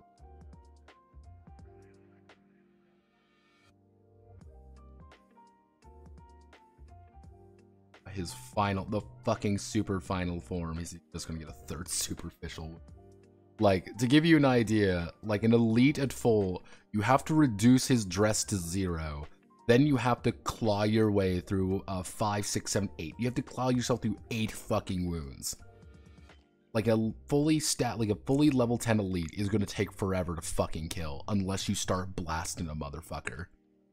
But at that level, it's also, you have a bunch of abilities, and you're not really going to be fighting more than maybe 1 or 2 of them. And that's kind of the point. So if we do an example.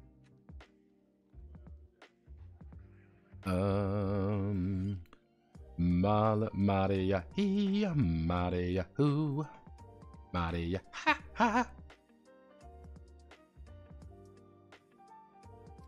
That's some Damada problems. Oh my god, look everyone, it's Dama.A, man. Well, let's do an example, like a single example. How developed can we get single?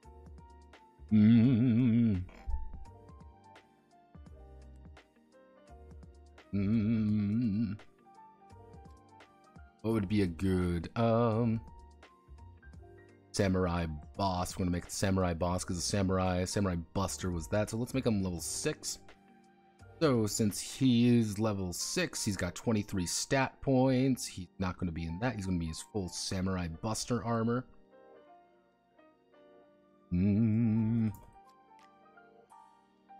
Sacred Samurai Buster, normally it would be 40. But at this rank, he can increase, because let's check the...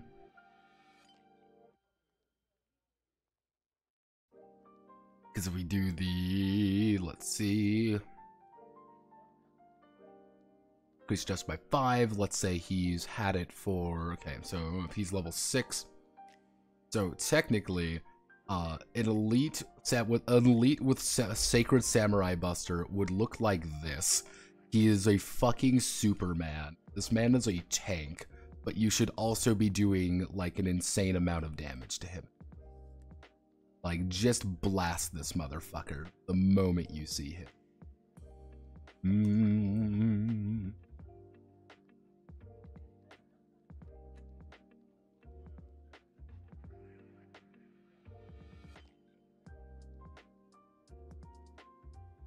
Stats 28. So if we go to the samurai, if we bring up the samurai buster, bring me the samurai buster. So we've got that at level 5. That's 18 points. Level 6 here. So bring it like that. So we have Samurai Buster, 18 points, and at level 6 we have 23 points, so we have 5 more points to distribute. So let's bring his up. 10, 6, 16, 20, we've got 23 points. Let's actually even reduce his emotional by 1, just to bring his mental up, because he's just a scary motherfucker. We actually get a class feature.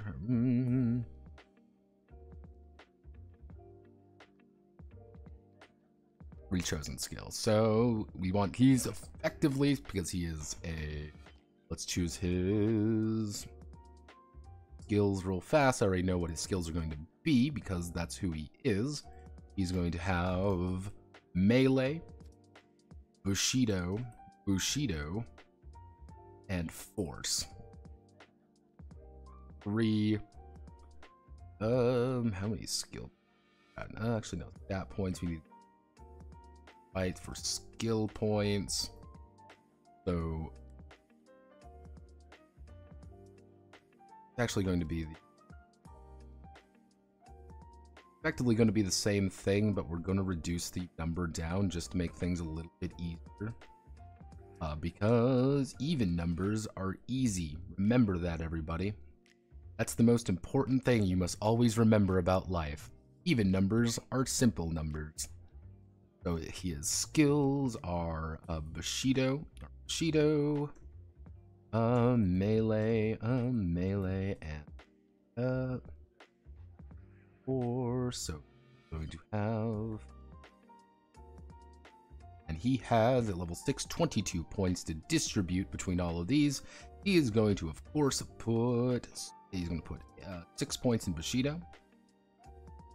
Going to be total plus 8.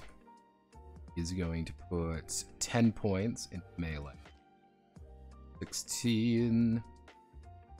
Currently going to be plus 20. 10 physical.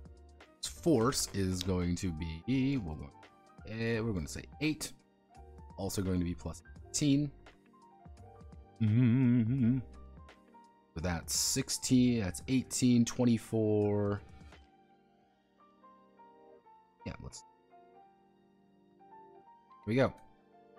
So this is a samurai boss in his full fucking armor and his full gear. Why is the samurai boss scary? Because you have to effectively tear his shit apart. And the second he gets into melee with you, he's going to kill you. Because anytime he does any melee attack with you, it's 2d6 plus 20. He rolled a 30 here. He got to 4 and a 6. He rolled a fucking 30. So how do we defeat such a monster? The answer is simple. He has an emotion of 2. Style on him. Just keep styling on him. He cannot defeat you if you style on him. Team Rocket. I'm sorry, you had to write the rules for teams like Team Rocket. No, not writing teams like that, unfortunately. Because again, I don't know how the game is you're going to be writing this game. You can break this game by just making incredibly broken characters, but if you neglect one stat, because you're like, oh, I don't need that stat very much, you're going to have to realize by level 6, a persona might be adding in like plus 25. And it's like, yeah, if a full-on, fully leveled hardcore persona is going to be in one thing, you can find this. And it's like, why are we fighting this? Like, if we're fighting a samurai boss, how do we deal with him? Well, by level 6, we're dealing, 3d6 damage a pop. I've perfected my thing, so I'm technically rolling 4d6 as a warrior. I get to add in a bunch of bonuses because I am a warrior. Now I'm technically going to be dealing like 2d. I'm going to be dealing like on average if I hit this fucking guy, because of all of my bonuses and all of my abilities. I've rolled 6, 18, 20. I've done 25 damage to him right now. Adding in all my bonuses, I'm going to be dealing like 30 damage to him. I've dealt 30 damage. Boom. He doesn't have a lot of armor anymore. And now I'm going to take my second action. Boom. I'm going to take, like, boom, dealing this. Boom.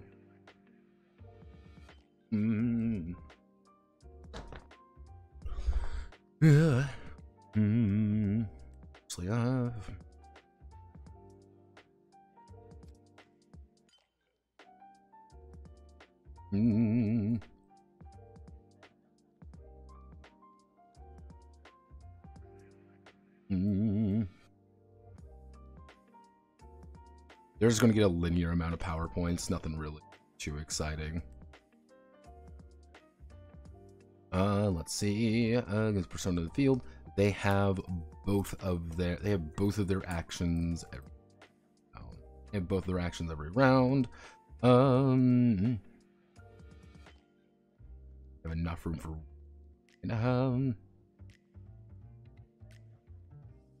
similar to minions. Henchmen only have a single action every round. Go. That's kind of the balancing factor. Bulk up with the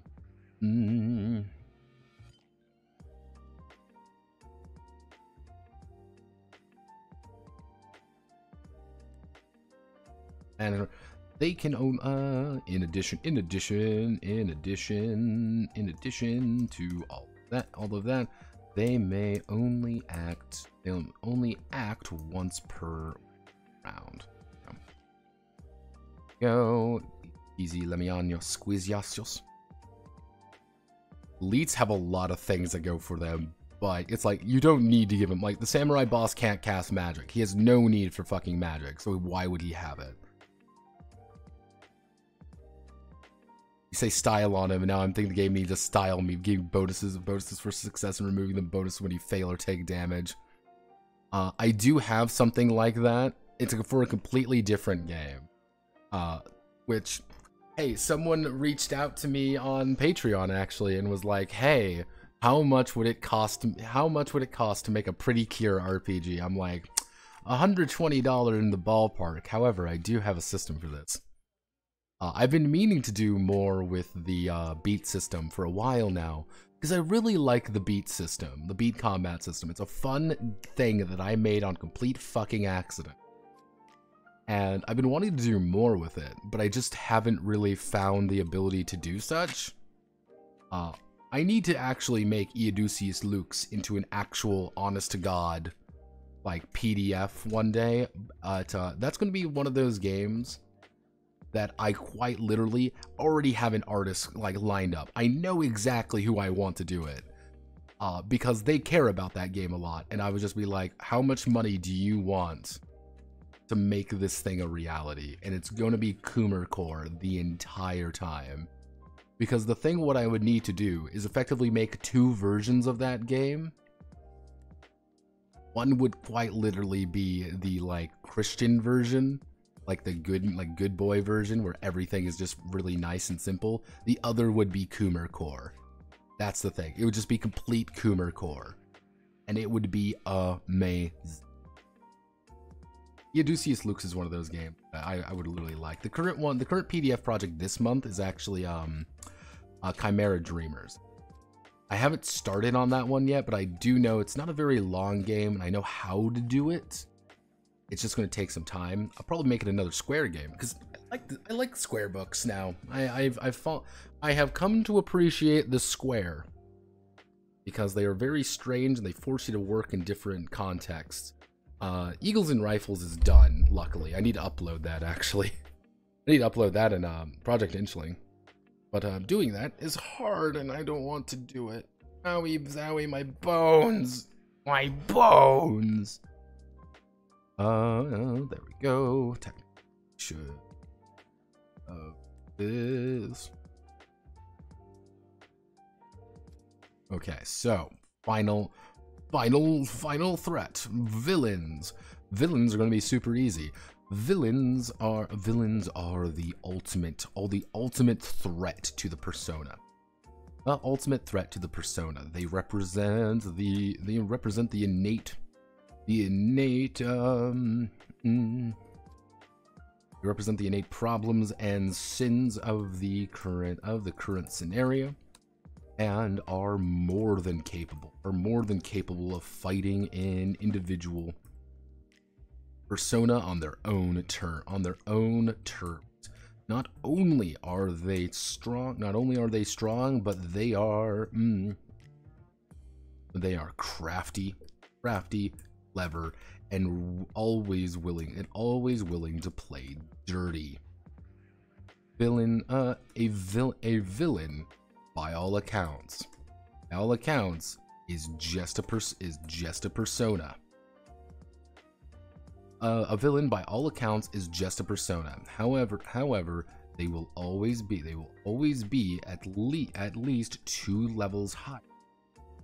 2 levels higher than the persona themselves, often with special items or powerful skill. Their sacred gear is top of the line and clearly evil, while they have a host of minions, henchmen, and of course elite bodyguards. Confronting a scenario villain. Nothing a scenario villain is confronting a scenario villain is confronting a final boss tier. Confronting a final boss of the arc. A culmination of various trials and tribulations. And tribulations that must be addressed to even reach them, let alone emerge victorious.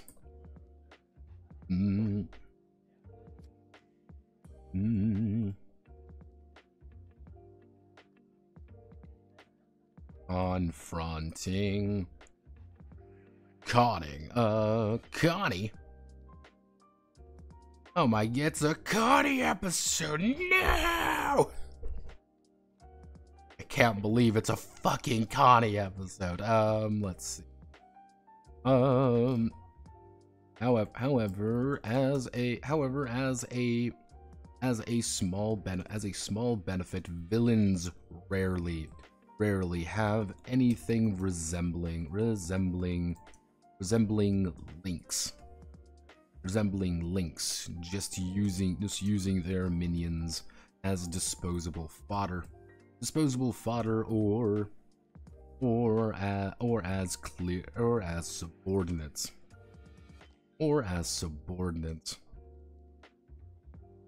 If they do have links, it'll probably be rivalry links with the persona themselves. Nothing caps off a deadly duel to the end, like a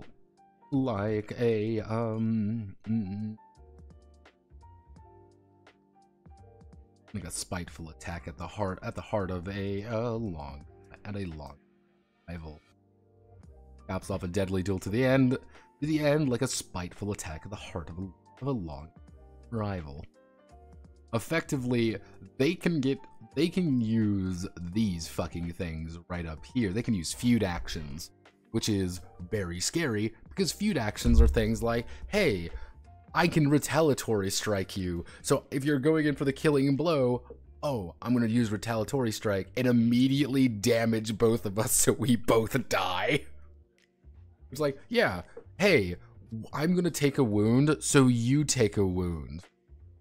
So we're wounding each other. Like, we're just gonna try to kill one another. Like, that's it. Just like, kill me dead. Like, yeah, let's fucking go. Like, there's gonna be no fun allowed. I'm gonna try to kill you just as much as you're gonna kill me. Power in misery.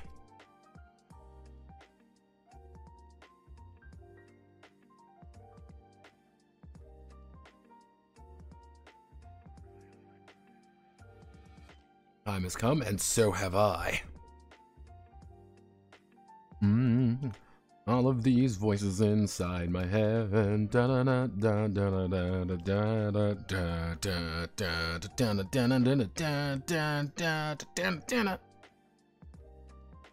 not really gonna I don't think I need to add a table like this because it's pretty much just make a persona. It's make a full level, like a fully leveled persona, this 3 levels higher. Because the big thing is, characters can only go to level 10. That's where they cap off. You can go to level 13 and you just get more shit. What I should do, actually, let's see. Villains can never be the hero class.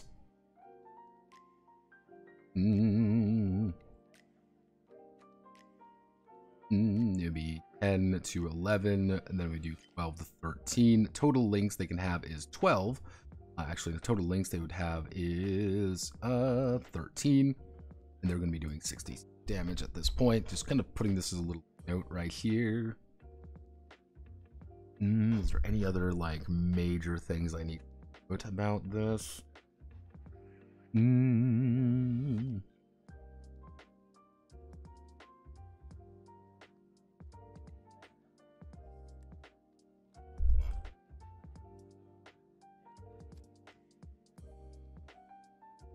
Action. So like, by that point, they're going to have a shit ton of AL. Like, they're going to have a bunch of abilities. It's going to be really dangerous. Generally, you don't want to fuck with them. That's going to be kind of the, if you haven't quite got the gist of the matter yet, you don't want to fuck with the guys who are, you know, fully powering up to the very fucking limit. That's maybe not the most recommended state of affairs.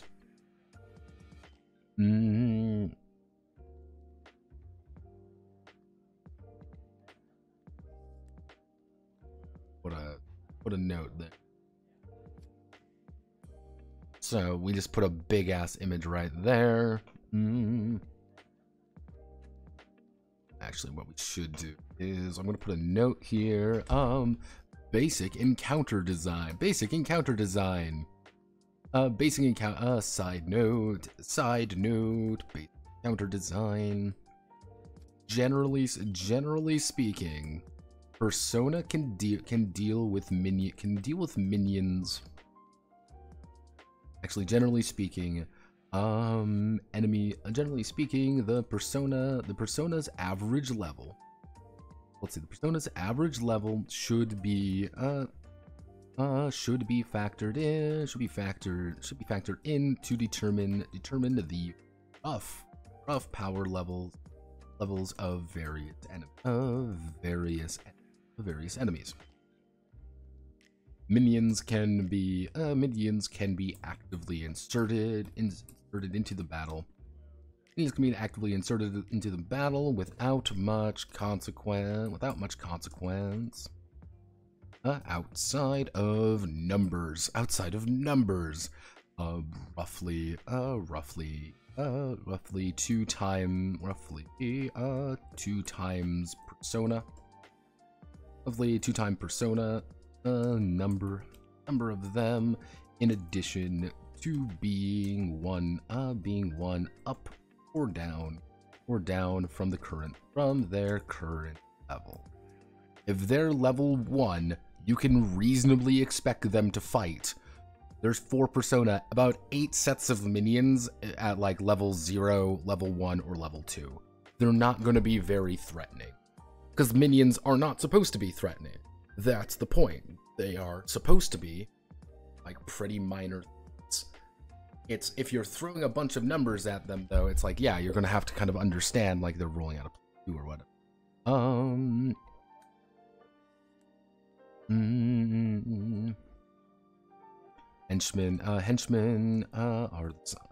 Henchmen can be dealt with on the same caliber as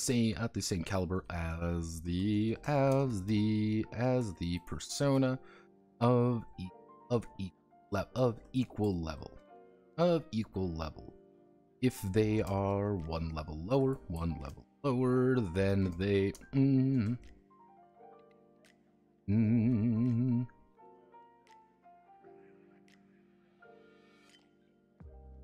then an additional persona, then an additional henchman may be inserted. So generally speaking, we're all level 1. You're going to be building level 1 you're going to be building level 1 henchmen. You can just make you have four persona, you can add in 4 level 1 henchmen and nothing's really going to change. You can technically add in for 4 persona, you can add in 8 level 0 minions and then 4 level 1 henchmen, and that's going to be a good fight. Yeah, they're going to win pretty handily, but they'll get a little bit roughed up. Elite should be reserved as a single entity, of equal level to the persona, equal level to the persona. If they have minions and henchmen with them in large numbers, then reduce the level by 1 for a more balanced fight. It's just going to be an action economy thing. Elite can do 2 actions. They can do a lot more. So it's like 8 actions, 8, 12, 13 actions now all of a sudden, and you have 8. But you can kill the minions in 1 hit. You can absolutely murk a henchman very easily. The elite's going to take you a little bit time to wear them down, maybe at 1. So it's just like, okay, maybe we want to kind of use a little bit more time on them. A villain should be accompanied by minions and henchmen of equal or lower level than the persona themselves, and maybe in high numbers, or few elite, or 2 to 3 elites, and the persona and the villain. 2 to 3 elites of slightly lower level, and the villain.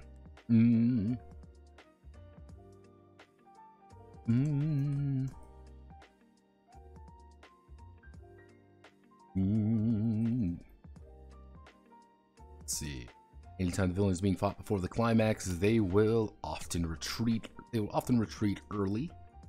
They'll often retreat early, or attempt to complete an objective of some variety. If not try to antagonize, not necessarily destroy the persona, or the persona. Yeah, like generally speaking, it's like throw enemies at them, but don't like hesitate at throwing enemies at them, because lower tier enemies can die very fucking quickly. You know what? I'm just gonna put this at the bottom. Like, yeah, here's this. I'm gonna put a big ass image right there, because I think it looks cooler. We're just gonna have like this weird, like, here's a weird side note at the end. Fuck you. Unless I can actually shrink this down. Shrink it down to 8. Do that. Yeah, we still got enough room for a nice big... And do something like this. We get a nice big fucking villain thing like right here.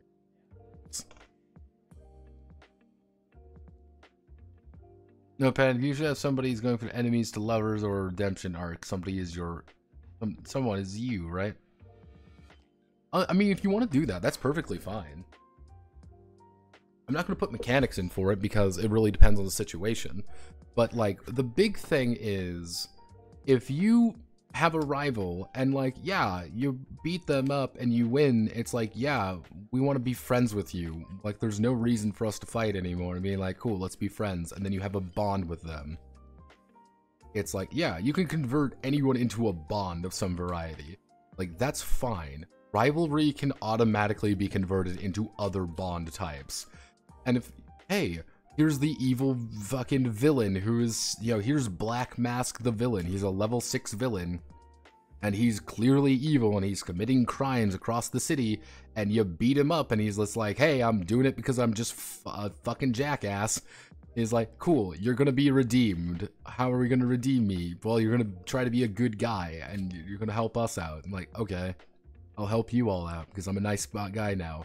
And suddenly you have a bond with Black Mask. What does Black Mask do? Well, he knows every ninja in town and he has, what's his skill? He has esoteric ninja lore. Because of course, he's a weird ninja man. And because he knows esoteric ninja lore, the people who are building that relationship with him actively in like Super Jail or whatever, like, yeah, they're going to learn more about esoteric ninja lore.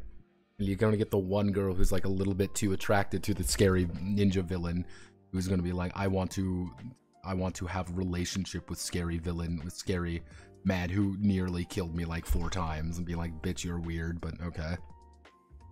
Bitch, the fuck are you doing? Ma'am, what are you doing? Get away from him. He literally tried to kill us twice. It's like, don't worry. He's redeemed now. You don't understand. He's sexy. He's redeemed. Like, that's not how any of this works. That's not how any of this works. Okay, so I believe that's pretty much fucking everything. Okay. We're gonna hit this button real. We're gonna hit this. We're going to hit the gritty for the town on the border. Then, cool, good job, team. We have successfully, technically, sort of completed the bulk of the game. Now we just need to do everything else, notably status effects. Yay, status effects and abilities. God, we got status effects. Where the fuck are we gonna put status effects? Guess we're gonna put it in combat. Where are we gonna put it in combat?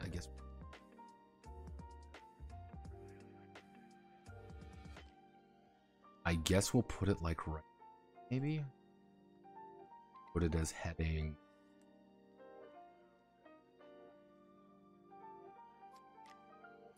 Put it as heading 3. Put it as heading 3 as status effects, and then we'll just literally put a list of status effects that are there because I don't really know where else to put them. No. There's that nun running away from an explosion. Oh, that didn't really turn out great. I thought it was. I kept. We do. No, we need to do this. 2 columns to the right. We do that. We go. Wubble lubba dub dub. It means he's in complete pain. Lubba dub dub. Never really watched. I watched the first season, and I thought it was sort of funny.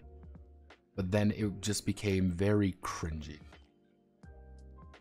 I think like the thing with me and Rick and Morty is like it kept going. I was like, okay, the comedy is done now. Like this isn't as funny as it. Like, aha, get it, everyone's sad and everyone's miserable. It's just like, that's great. You can stop doing that now, please. That would be real cool if you could just stop being fucking miserable 24/7. No, we're not gonna do that. Cool. That's neato burrito.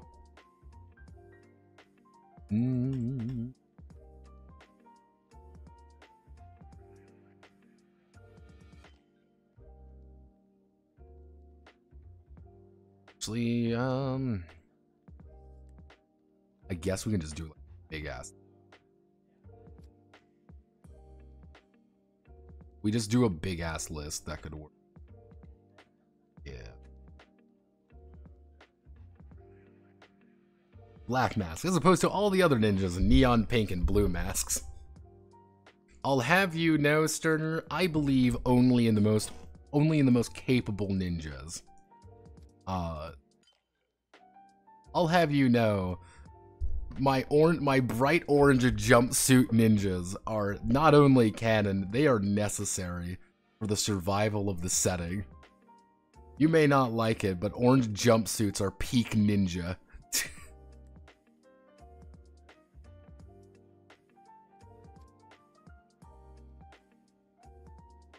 No one will ever suspect the guy in the bright orange clothing to be a ninja. No one will ever suspect that. Come on. Counterpoint, Naruto's wearing a mask or pretends to disguise himself. Exactly. That's why he's a great ninja.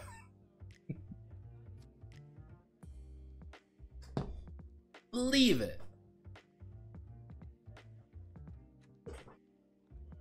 Have the continuation. Otherwise known as Budo. No, nothing. It sucks.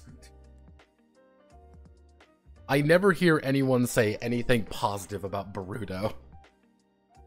He's going for the civilian garb, historically accurate ninja disguise. Exactly, that's how it works. It's historical accurate. It's historical accuracy. Thank you very much. Let's do. Status effects can occur due to abilities or environmental effects caused by others. When status effect, let's see, status effects have certain clear conditions, conditions that will affect that take either time or certain actions to recover fully from.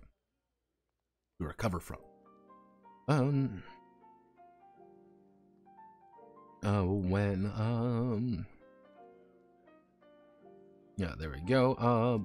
Any time-based status effect counts down at the end of the round.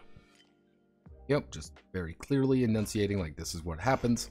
These are what the status effects are. So what should the status effects be? Well, obviously we should look at you know what? I already did that. There's a guild for that. Cool, I already technically did something with a lot of status effects, so why don't I look at the thing with status effects in it? Why are you wrong? Stop that. Stop being wrong.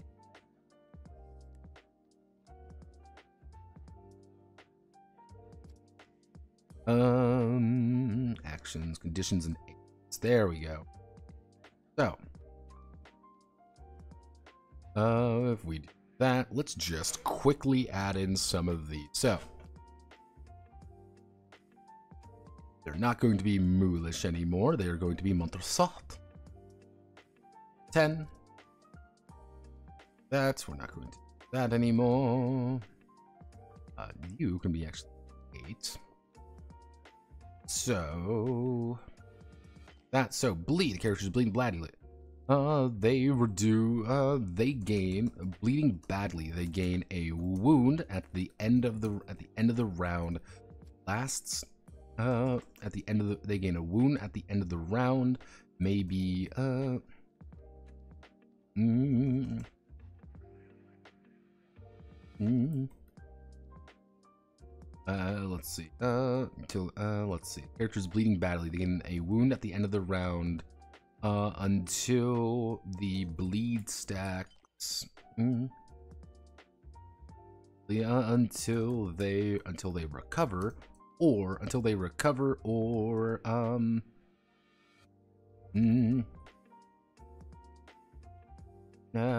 let's see.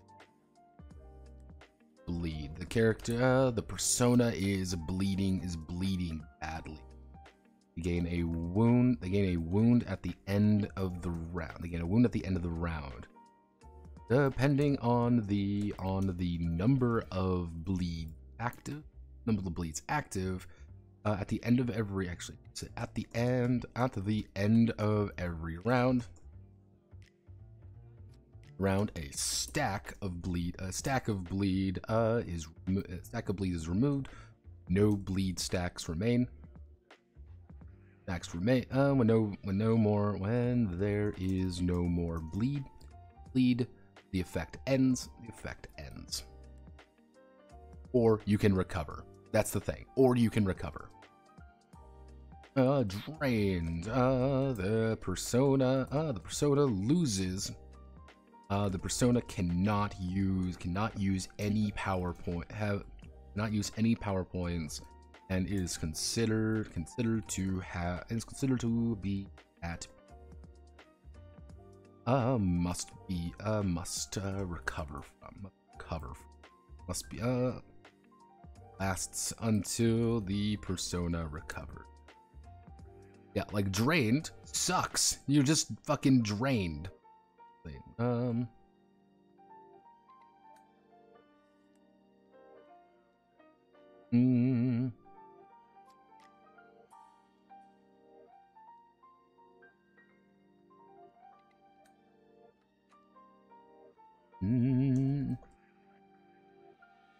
Hit multiple times with the same effect. Hit multiple times with the same effect, then it begins to stack. The effect does not change. Let's see. The effect does not change. However, the time to remove one stack. Take.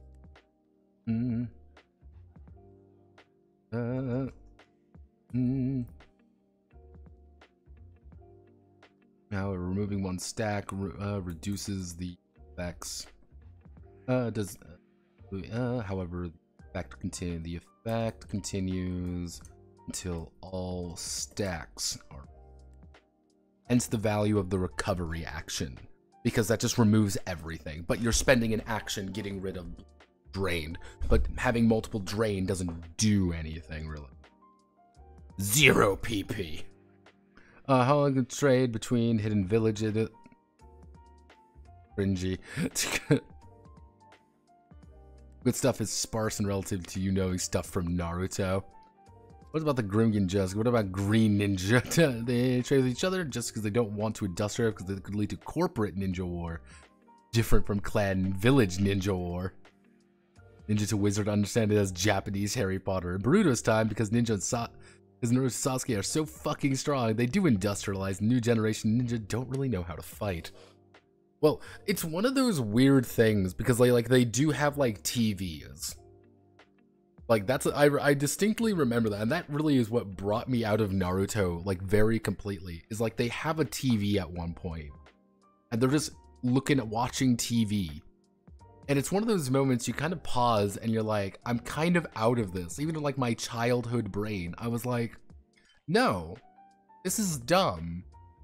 I thought this was like a fantasy world where like it was completely justified to have like ninja war.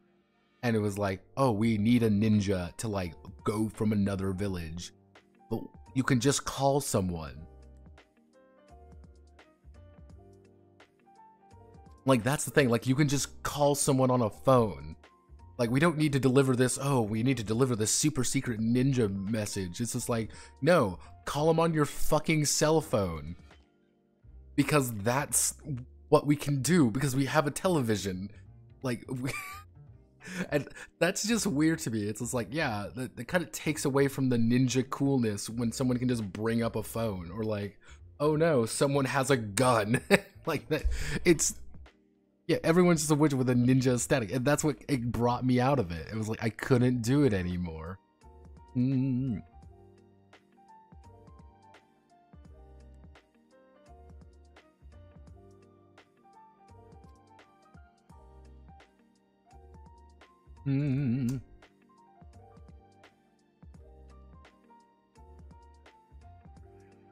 They roll an extra plus 1d6 for all damage.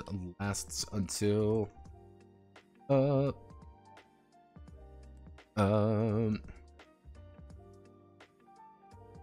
the end, until the end of the round. Lasts until the end of the round. But if you have multiple stacks of empowered, you're using this for multiple stacks. Fear. At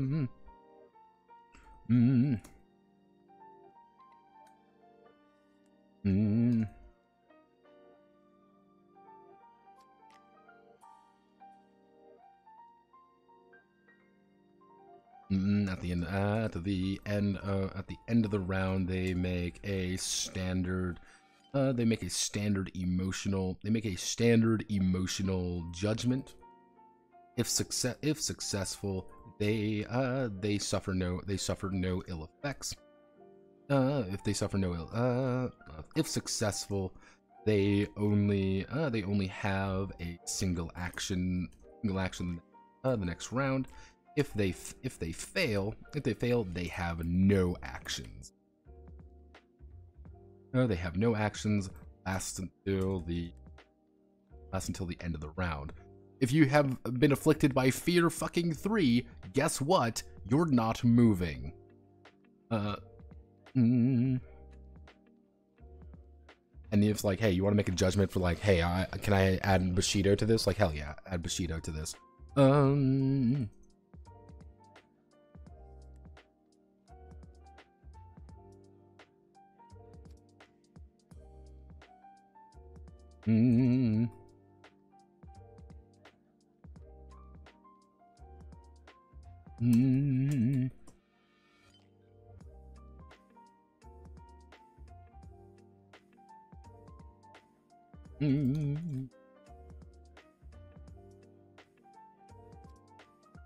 Impaired, the persona.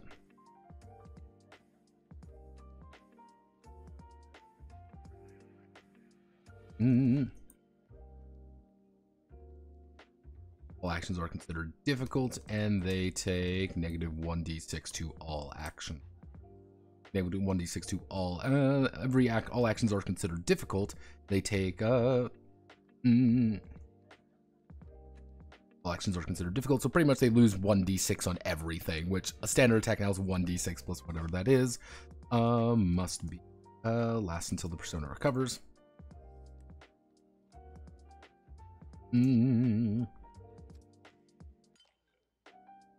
Inflamed. The character's been lit on fire.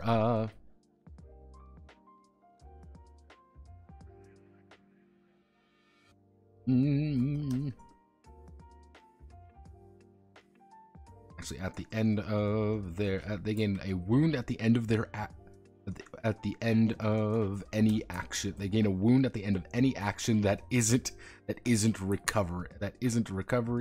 If it lasts until the end of the round. Lasts until the end of the round, they take an additional wound.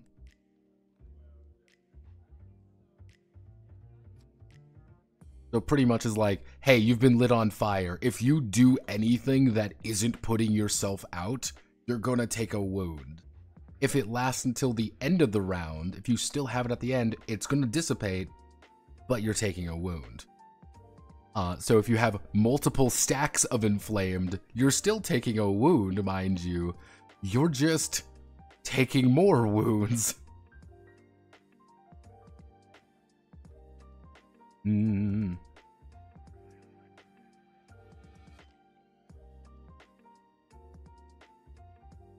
Knocked down.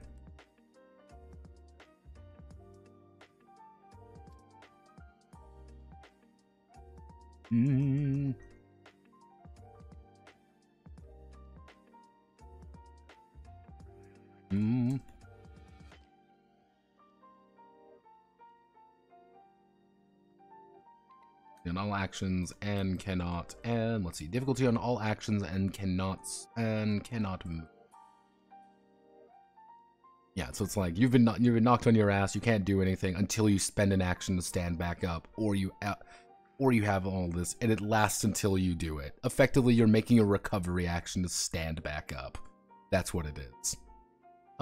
Poison. The character's been poisoned. They act sluggish as they increase their AP cost. Nope.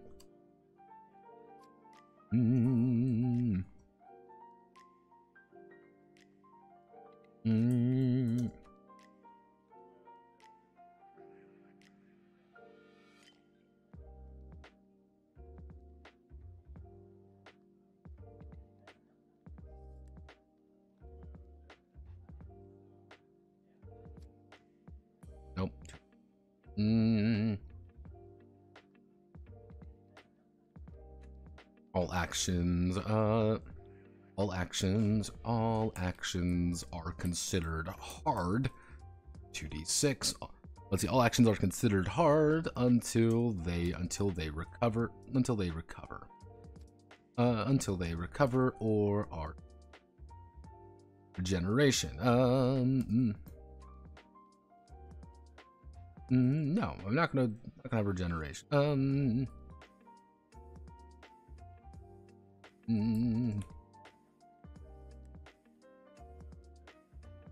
move or dodge until they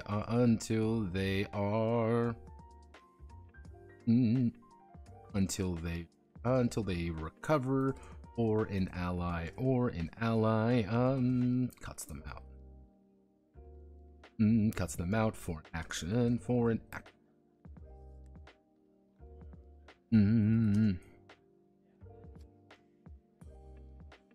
Let's see. The persona is stunned temporarily. They cannot perform.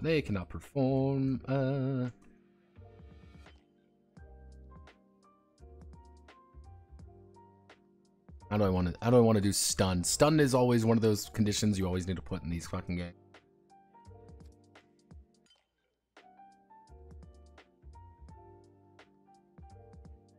He drew things 24/7. Yeah, it's exactly. Where they have PCs, smartphones, internet more. Either just jutsu proof or nobody knows how to tamper them. I like the fact that it's just like you have to sell a phone based on that like criteria, being like, hey kids, do you want your phone to be jutsu proof? Get ours. Just some fucking ninja charlatan shows up being like, hello children, it's me. I'm going to sell you random shit I found. Like, it's one of those things being like, having some of the powers the ninjas have would be useful. Being like, oh no, I'm in the middle of the fucking woods. Like, oh no, I'm about to be hit by a car. Wood block no jutsu, and you just get the fuck out of dodge. Even though, again, Naruto has...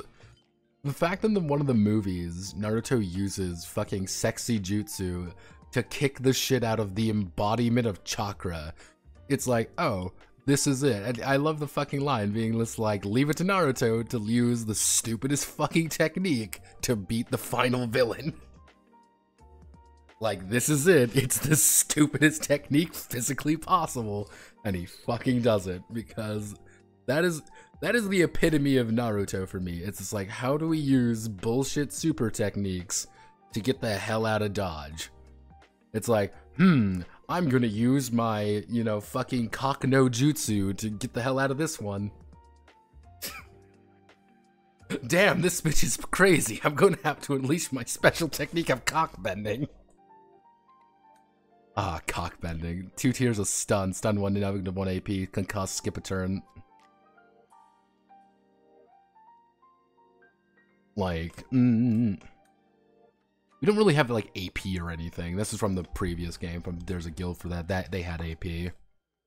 Persona is stunned temporarily.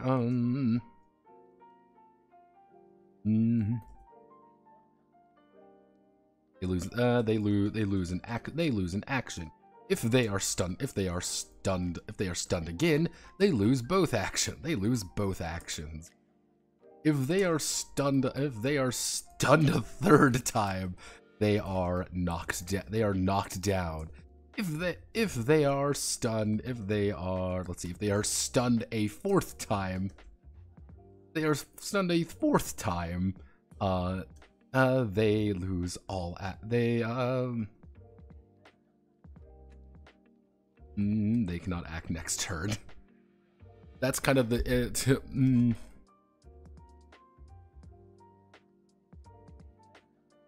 it's kind of one of those things, like if you just continuously stun a single target 4 fucking times, they aren't doing anything next turn, but it's 4 times you have to stun them, and that's 4 actions you need to pull off.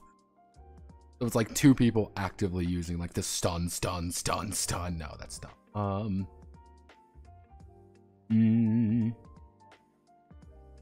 Actually, we do it 3 times. They're just knocked down. Like, there we go. Like, bang, bang, bang. Because we already have, actually, boost. They break and topple. Break,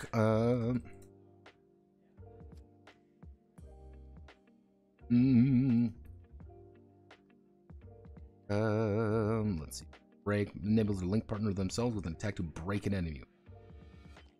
Give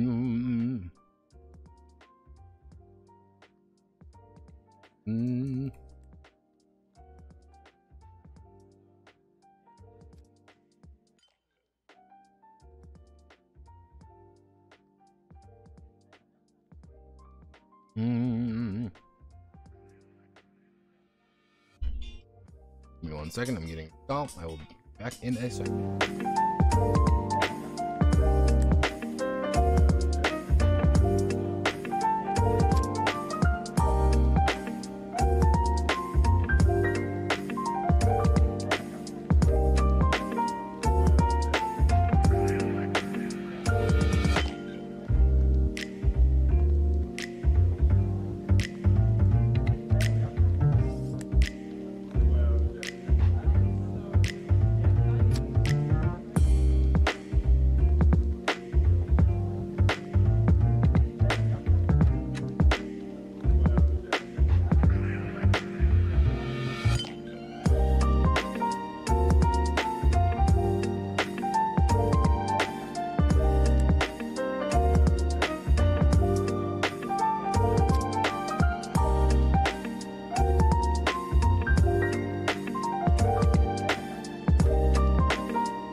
Alright, cool. So, I've changed... I think this should work. Knocked-over got changed to toppled, so we can already use this. So we can use topple and burst, you know, break, topple, burst already. Unfortunately, the Naruto pulling out the sexy move makes sense. You're in the middle of a life and death battle, and the sexy naked woman walks by you, changing gears without breaking something. Thank you very, that's incorrect, thank you very much. He uses, reverse harem sexy jutsu against the versus a woman who is the embodiment of all chakra and currently evil. He literally goes up to God and was like, "Hey God, bunch of naked men jutsu," and she's like, "What?"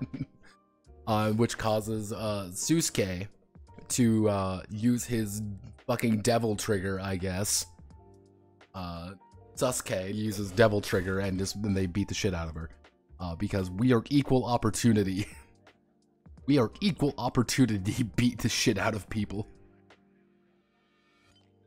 Ninjas do not believe in sexism, thank you very much. Everyone can get the fist.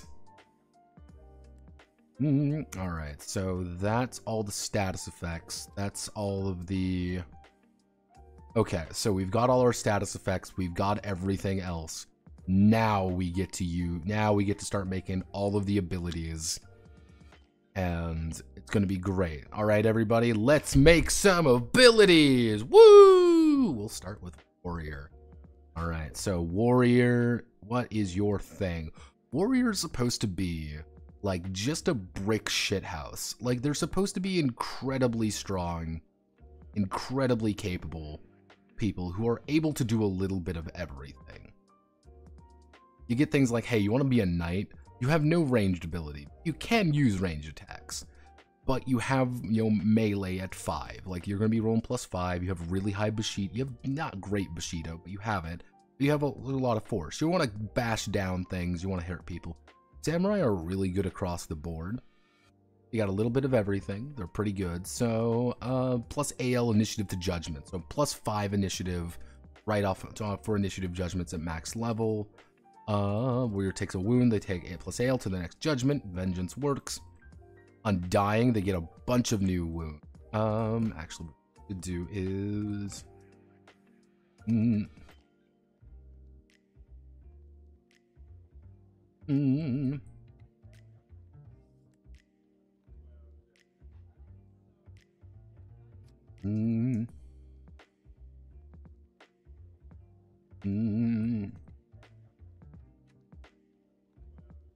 Add a death wound, but they keep on the fight with a +10 to all action. I don't think people would invest in the full AL5 for Undying, but I think they would. It would be one of those things where it's like, I'm very tempted to add that in, being as my final fuck you. Let's think of warrior abilities. I think a raw damage bonus would be good. So,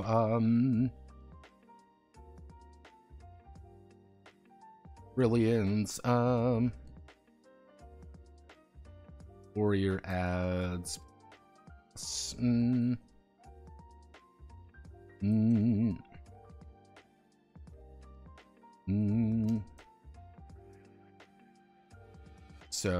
not that. Maybe we give them an active ability.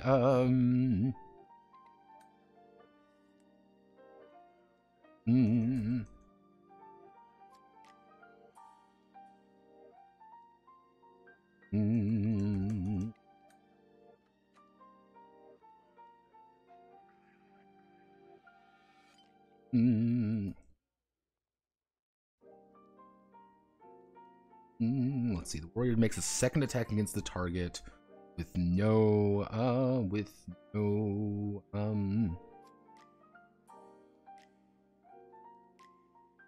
skill bonus, but plus AL bonus. So you're effectively not adding whatever your melee is or whatever your range is. You're instead just going to be adding the twin strike. You make a second attack. That's kind of like your thing. It's just like, hey, I've hit you once. I'm using twin strike. You know, you make 2 attacks effectively. Bang bang. If you have this at level 5, I mean that's already pretty decent. Not great, but decent. Let's think of another good ability for the warrior. Another good ability for the warrior. What's the warrior's thing? Warrior is about fighting the good fight and being just a complete brick shithouse in the face of everything.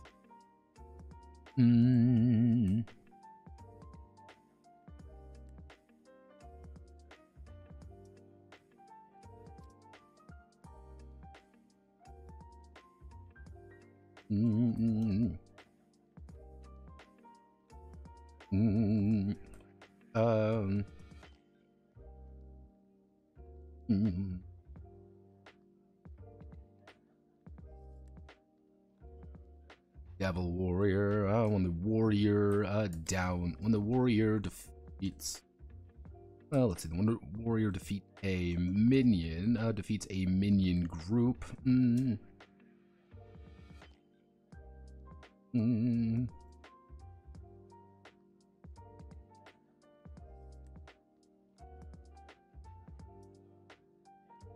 Yeah, so it's pretty much the idea of like, hey, actually defeats an enemy. To their next attack. Defeats an enemy, they add plus AL to their next. No, that's not really active. I guess that would be more of a passive. I feel like I should give them more active abilities.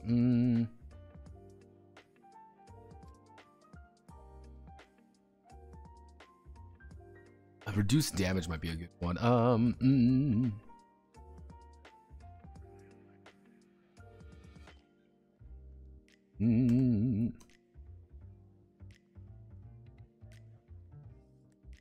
Adopts a guard stance. They reduce all damage this round. They reduce all damage this round. All future damage this round. This round by a lot of damage. But actually, no. Let's give them something big. Let's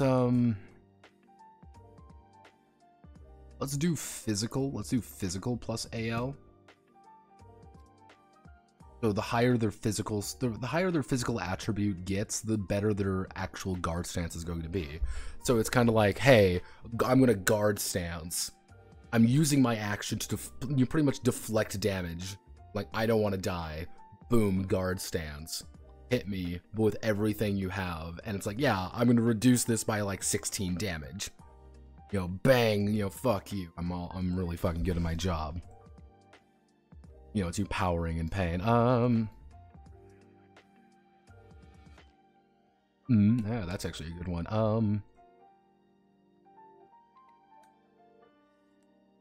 God, what would be, not Steel Flurry? I guess Steel Flurry could work.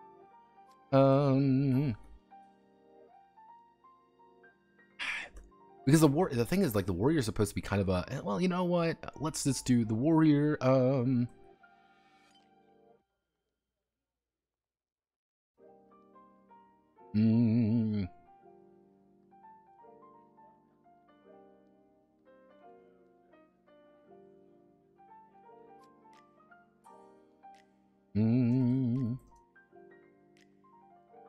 All allies in the space are considered to have defense.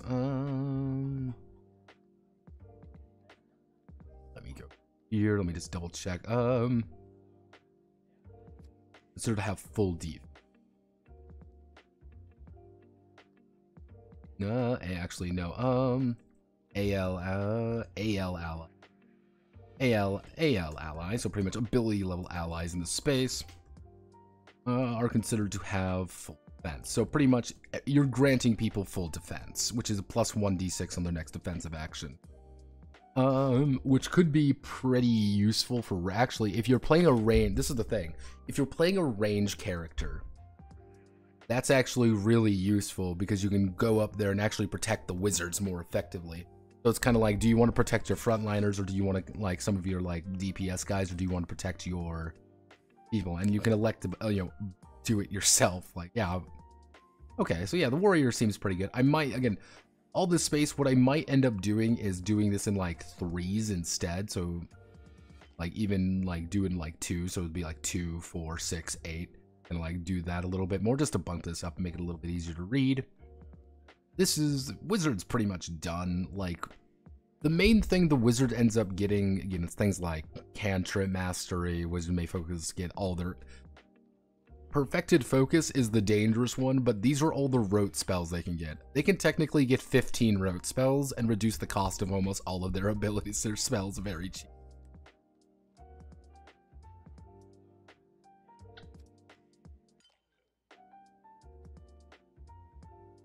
The thing is, like, I don't want to give, like, the entire idea of the warrior is that they're not really going to get a lot of, like, these guys don't get link abilities necessarily, because that's going to be the maid, and that's going to be their kind of gimmick, is that they have a lot of link abilities. They want to have high links with people. So playing a warrior maid not only makes you better, like, you get a bunch of bonuses when lending assistance, you also get insane combat support because you get things like this. You know, grants plus AL to any ally with a link to them attack enemies in the same space as them. Yeah, they can just sit there and just fucking provide support because they're a giant sack of shit that can beat the shit out of enemies. Cleric. So Circle of White, Faith Healing, AL times per battle. Recover 1 room to an ally in the same area. Allies add plus AL to all allies. Next judgment in this round. Purity. When dress is reduced to 0, regain AL dress, can be triggered once per combat. They pretty much get a thing like give me all my fucking armor back, reduce damage from attack by AL. You'd probably give them a reactive. You want to give them a reactive ability?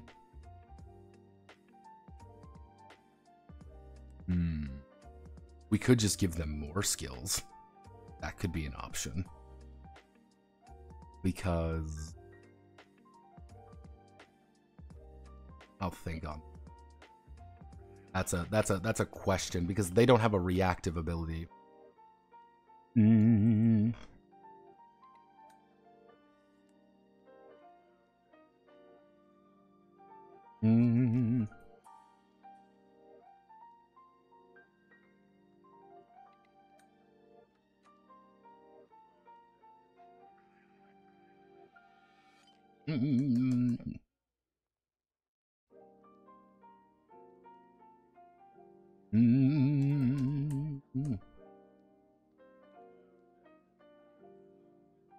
There, which is going to be and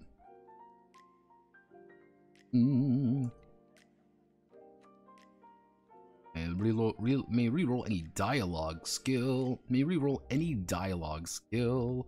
AL times per. Actually, may substitute the Faith dialogue skill. May substitute Faith, the Faith skill. For any judgment AL time session. Just sub out fucking Faith. For any I should say drama, for any drama judgment session. Let's see. So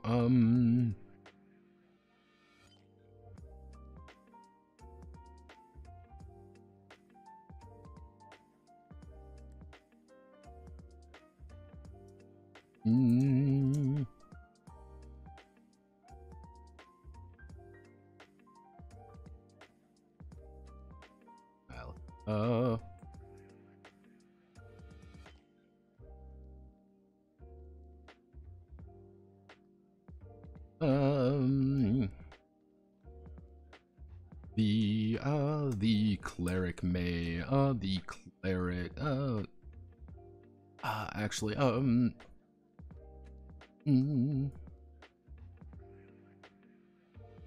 an ally would take damage.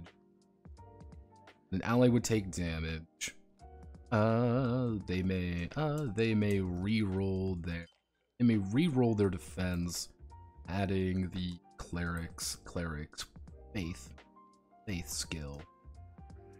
Cleric's faith skill, usable AL times per combat. Because that's their entire thing. That's what the cleric's supposed to be doing.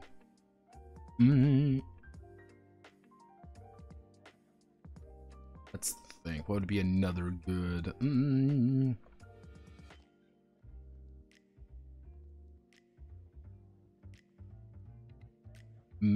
Actually, we can do the cleric focuses. Their focuses mind, trying to recover their own wounds. Make a would be a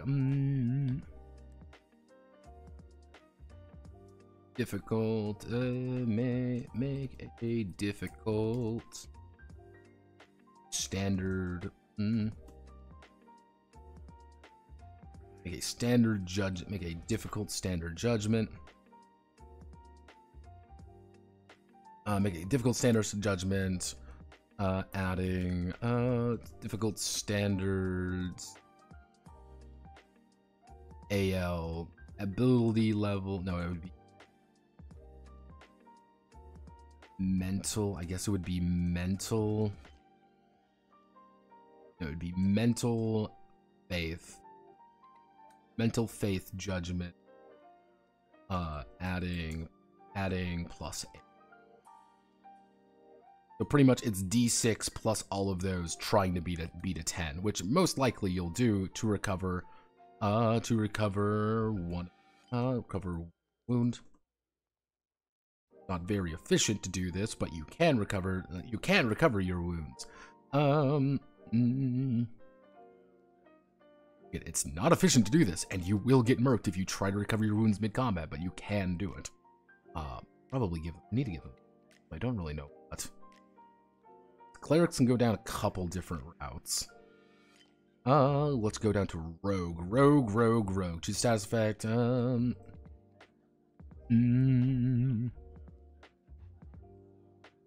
You're supposed to be a skill monkey, so you're supposed to get special things. Am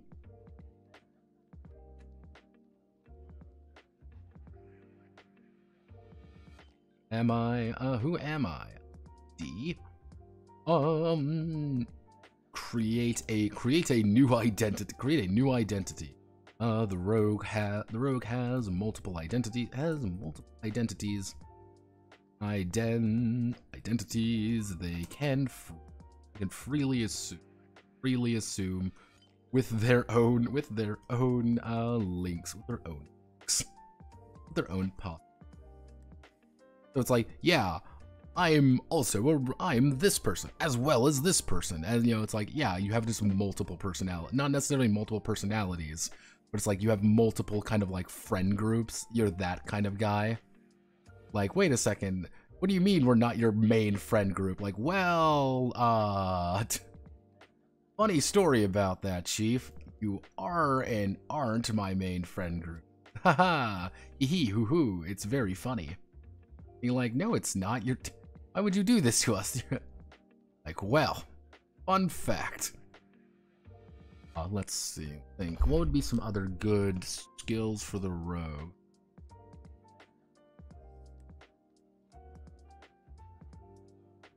The thing is, you only have 4 wounds. Normally, you only have 4 wounds. So the idea is kind of like, and the heavier your wounds are, you're actually getting bonuses, but sometimes you're just getting harder and harder to mitigate, especially if you take a mortal wound, which you're now on a fucking timer. More than one friend. Yeah, it's like, haha, hee hee. It's more along the line like you just have multiple different friend groups. That's kind of like what I'm kind of trying to get out there. Like, yeah, you are the person who is exactly who you are, but you're also somehow involved in the Yakuza. Why? Because you just are.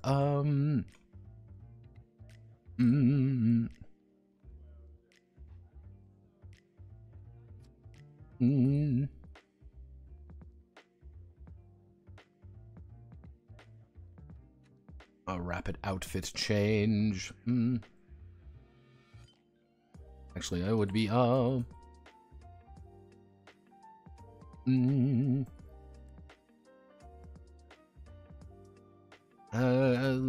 AL different outfits for has different armor. AL different armors they may equip. They may choose to wear during any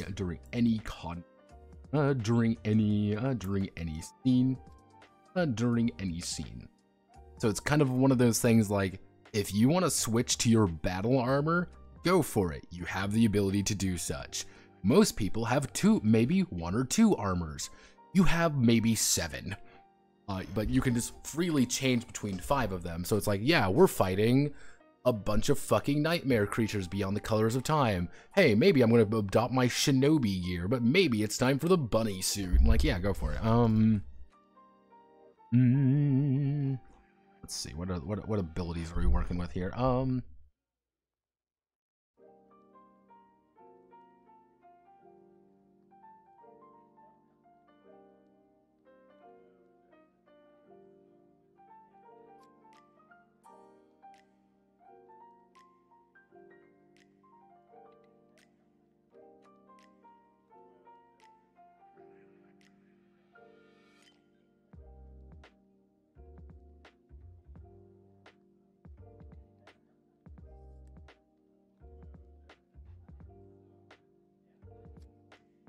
We can give them extra items. That's an option. That's actually not a bad option, actually. That'd be pretty useful for them. So let's go up to them. Pockets, passive,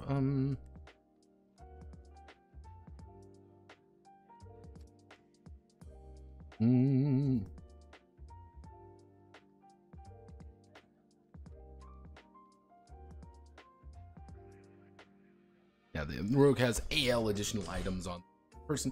Pretty much they can start with extra items on their person, on their extra, you know, just extra stuff they can use. And some of these items are like, you can just have multiple grenades. When in doubt, just throw a fucking grenade at the problem. That usually works, because it's good. Yeah, just like 0 to deal 1d6 out, just fucking toss it.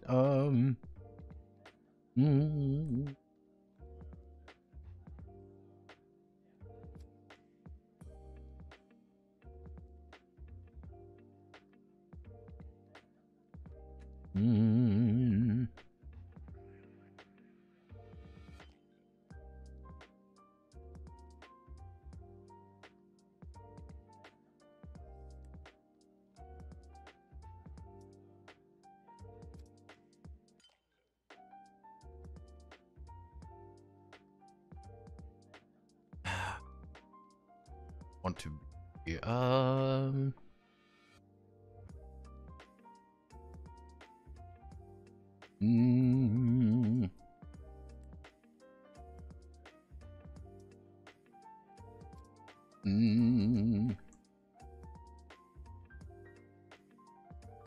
Standard attack action. If successful, move forward or back. This. Move forward, back 1 spit. Oh.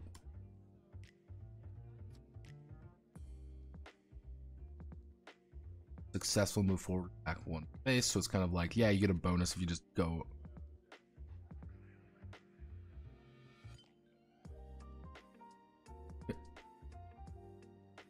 Yeah, I imagine, obviously they're such nice people with all those weapons and political influence. You guys are nice and all, but you really don't have blackmail the local magistrate. Extra items, or maybe a way to get extra items. Like, the thing is, I'm not really factoring in cost at all. Like, money is kind of a side note. Like, the idea is that you start every session with a certain number of items, and everyone gets 2 basic items. And they're not, like, super useful items. They're like, here's a little advantage. Having multiple of them is like, I'm gonna try to be, like, useful and be able to distribute these to other people, or you just have a shit ton of grenades. Like, have no fear, I just have grenades that deal auto damage. Haha, it's me, I'm the ultimate villain! I'm going to destroy you, grenade! Especially useful against minions, because they're like, haha, I'm a minion, you can't defeat me, you just throw a grenade at them and they'll die. What would be another good? Maybe another ability. That'd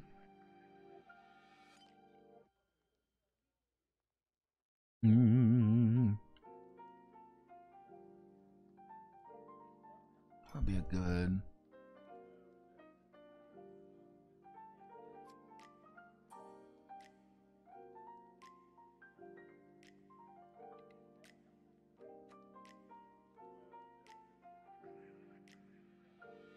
Actually,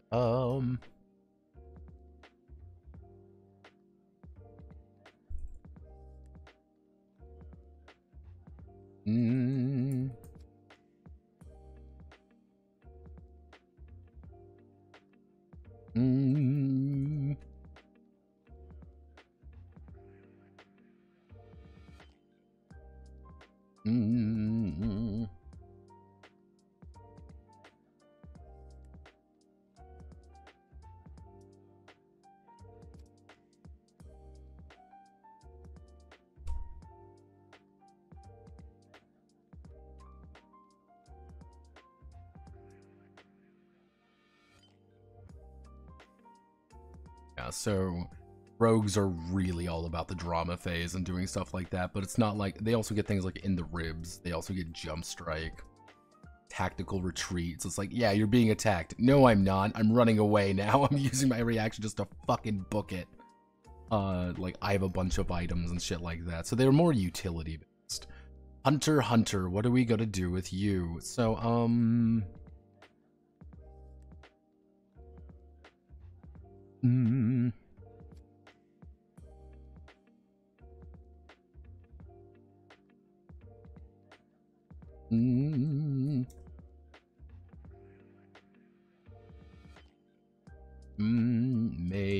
may make a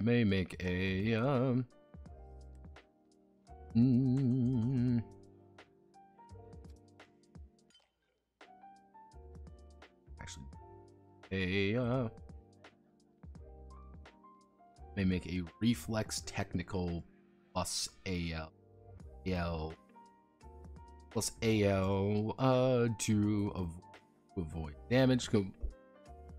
Pretty much you're able to block that way. Like, yeah, that's your defense. That's your defensive technique, is you just have really fancy footwork.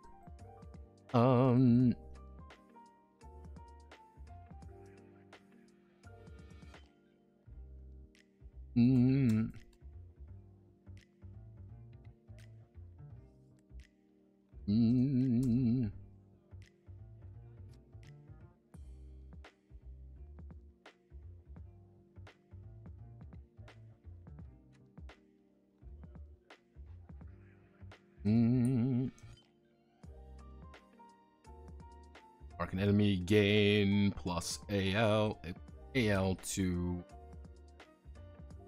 hit judgments against them when they are defeated.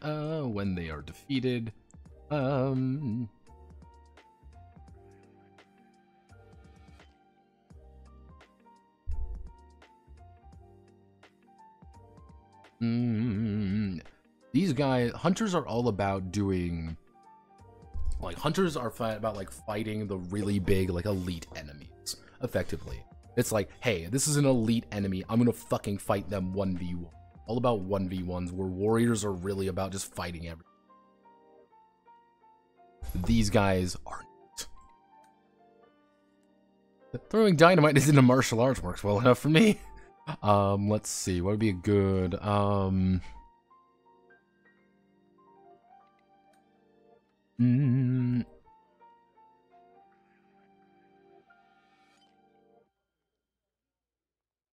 actually, main strike, aka, make a standard attack against a target. If successful, deal no damage, but inflict stun, inflict stun and AL.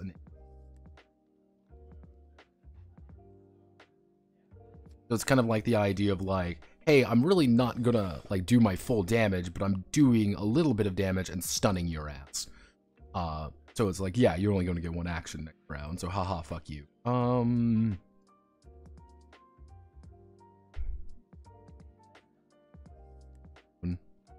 do you wish to tell me now? What do you wish to tell me?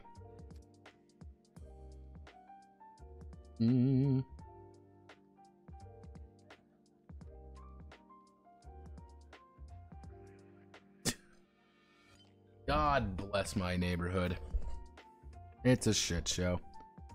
Would you put an AI core within the robot's head or its chest? If it's more if you plan on the head being useful for many things, put it in the chest. It has more armor. If the head, if it's supposed to be like, oh well, it's supposed to be human-like, then put it in the head. Mostly because it's kind of the idea of like, do we want to kill this thing fast if something goes wrong with it, or is it pretty much just supposed to be manual labor, and the head isn't really used for anything else? Then you can put it in there. Let's see. Faint strike. We want to do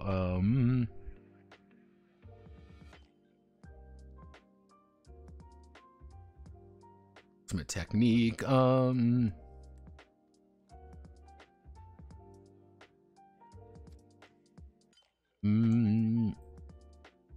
Make an attack. Make it a melee attack. Make a melee.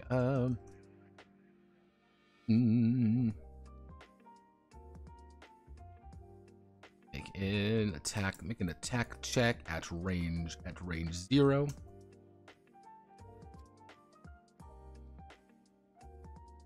What? Status effect. Status effect.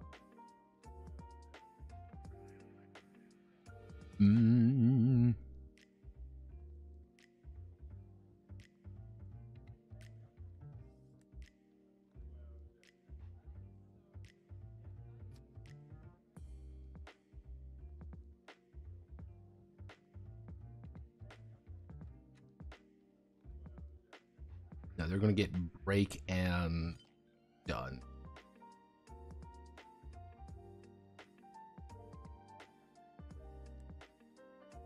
The thing is, they have to succeed at that. Successful. The target is. The target has break done.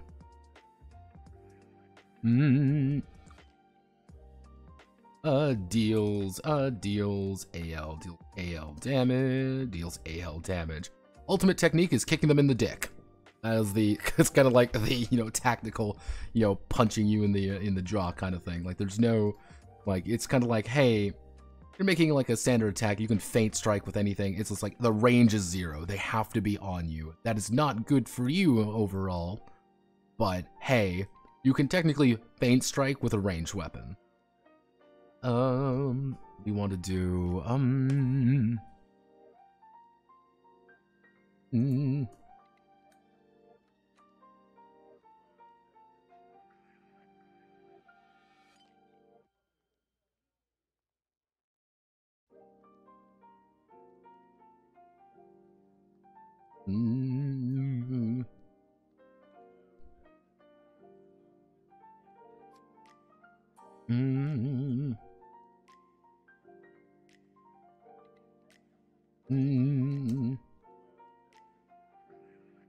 let's see. Add plus AL when exploiting the persona's fame and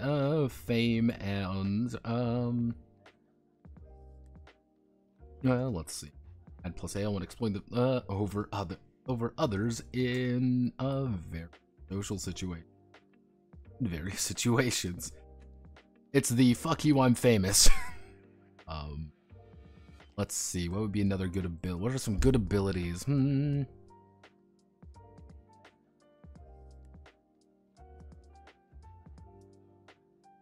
Good night, Halcyon. What would be some good? What's another good? Another good ability for the hunter. Solo damage, high damage. Actually,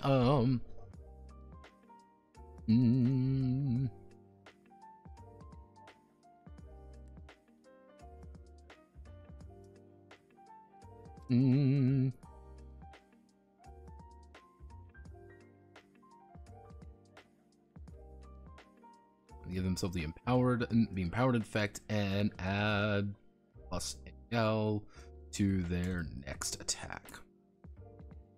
Might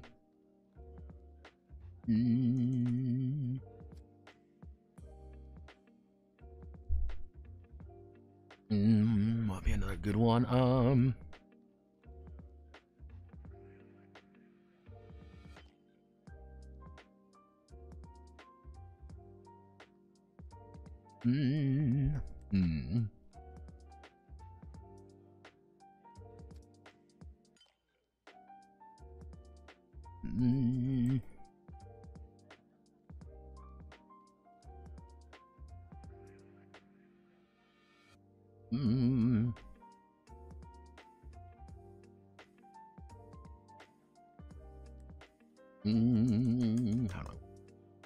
Fuck me. I knew this was going to be one of the most hard parts here. Like, trying to find, like, the ideal set of abilities for every character. Let's see. Do we have something to work with here?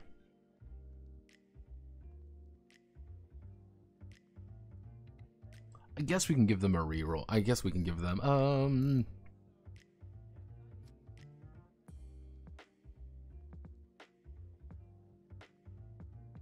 adrenaline high. Re-rolls their initiative, judgment, adding plus AL to the final result.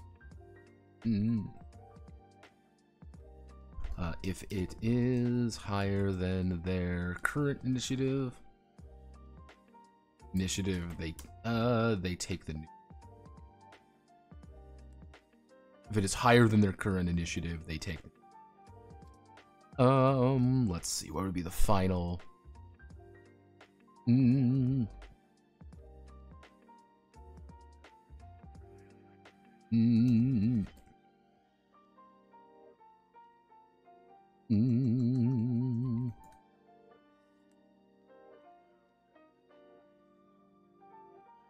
Against the target, adding plus AL. If successful, they deal no dress damage, but deal It's pretty much like you're making it a little bit harder, but in exchange you're getting you're just going straight for wood, which isn't really useful against characters who are, say, don't have dress wounds. Again, it's like they're not really good against minions, but that's not really the point. Maid, hello maid. For the tailoring assistance, recovering allies dressed by ALD6. Lends assistance to allies in combat. The maid to any ally with a link with them.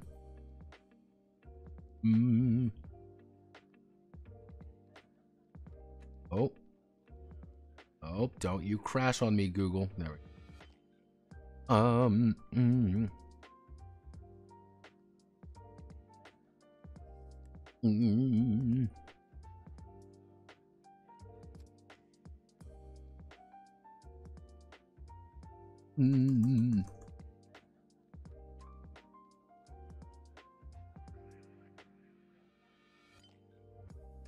Our bond, which is going to be technically a reaction.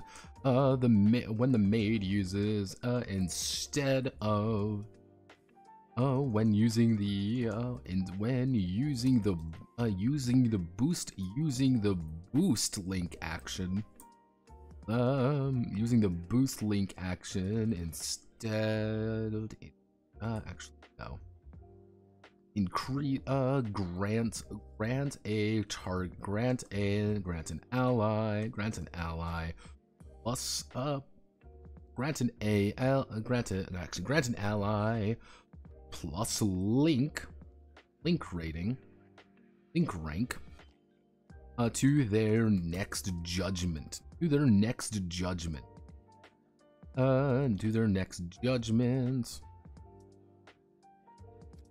Usable AL times per combat. What would be another good one?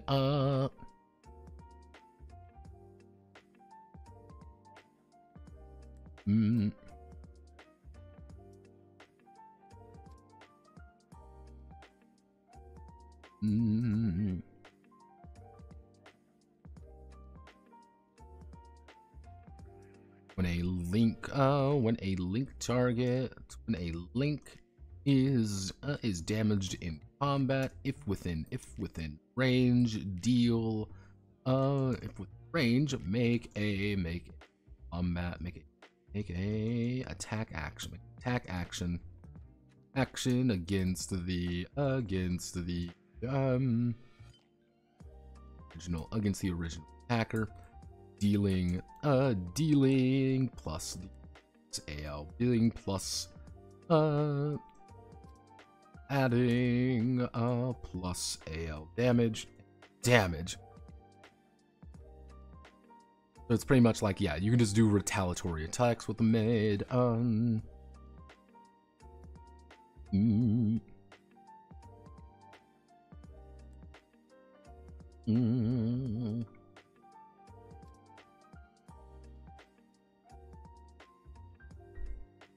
When a link moves, the maid may follow them into their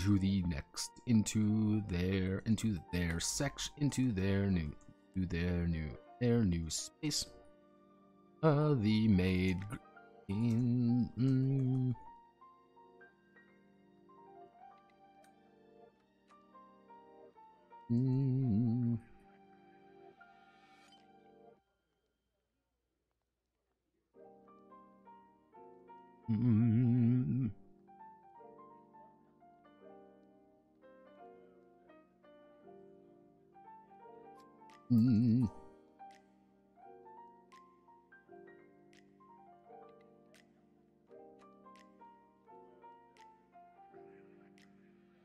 stare.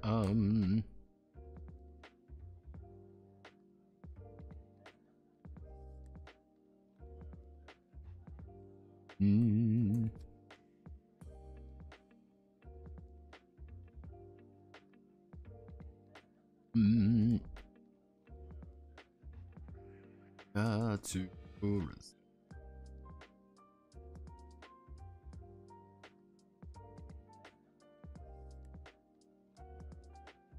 let's see. Steals their resolve. They make a Bushido plus emotional judgment. Emotional judgment as a defense action. A Bushido.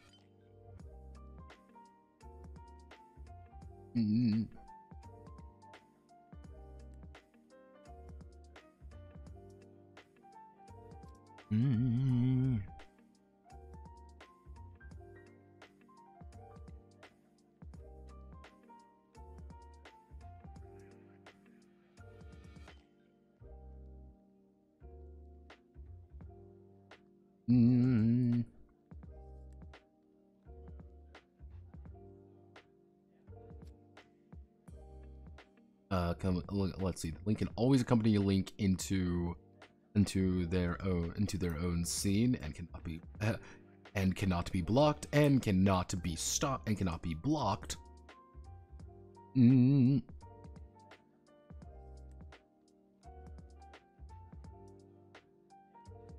To the link judgment. Pretty much, you can just be really helpful and say, "Hey, I'm coming with you." I mean, like, I don't want you to come. No, you are. Have you concerned the difference between strategic versus tactical power? No. Mark target of AL to attacks on that one target. Technically, hunters have marked for death already. It's their really specific thing, so it's like, eh.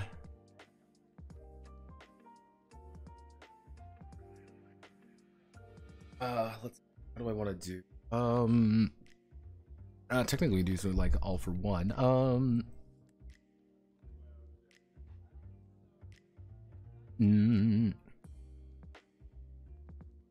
Empath healing. We could do empath healing.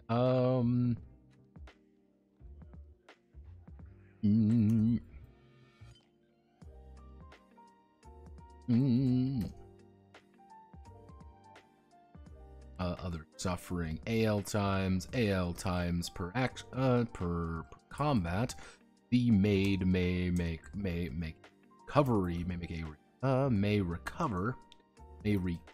use the recovery action on a link. Pretty much, they can recover from you being on fire. They can help you recover automatically from that because they're empaths. Does that make sense? Abso-fucking-lutely not. Is it gonna work here? Yeah, okay. So, okay. Alright.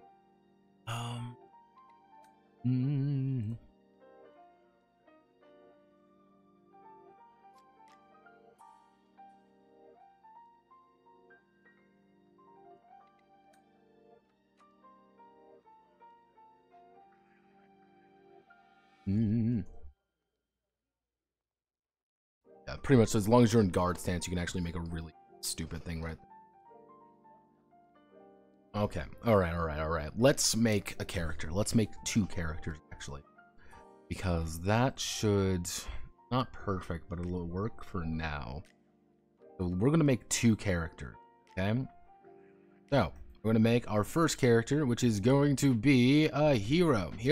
The hero is going to go down here. He's going to be human, obviously. He's going to be a transferred.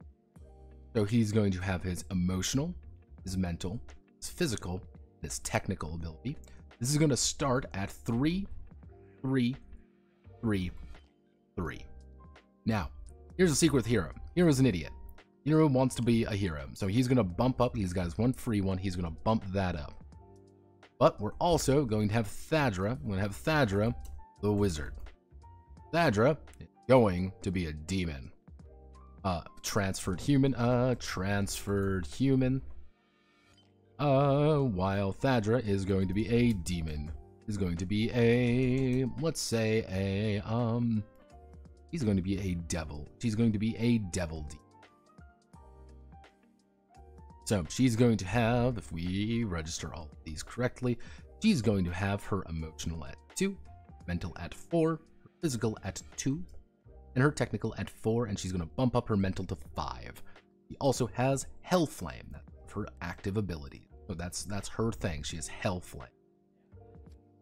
Technically, what I'm going to do is do my usual thing. We're going to Hellflame.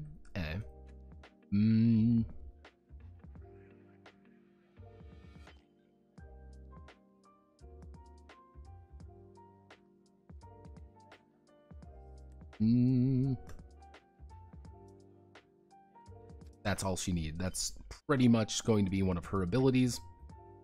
No, that's her ability. Hero doesn't have anything. He just gets +1 AL. Technically, that starts at 1 AL. There.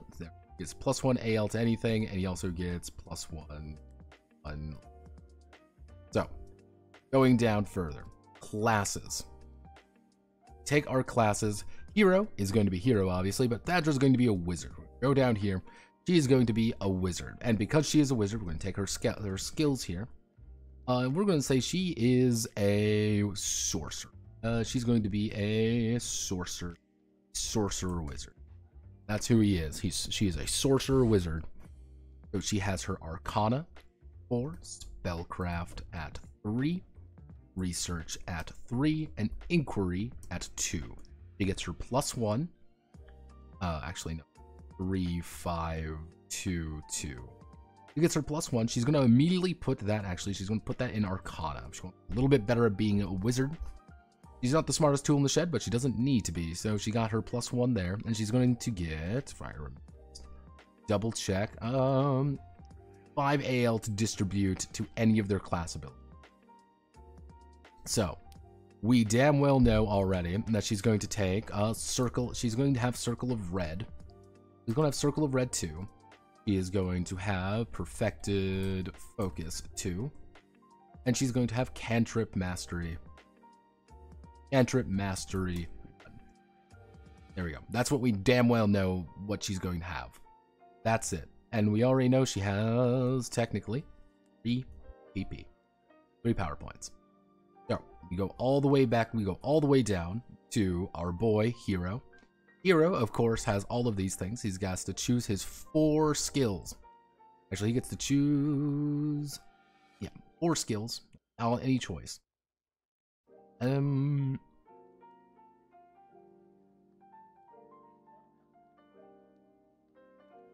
Yeah.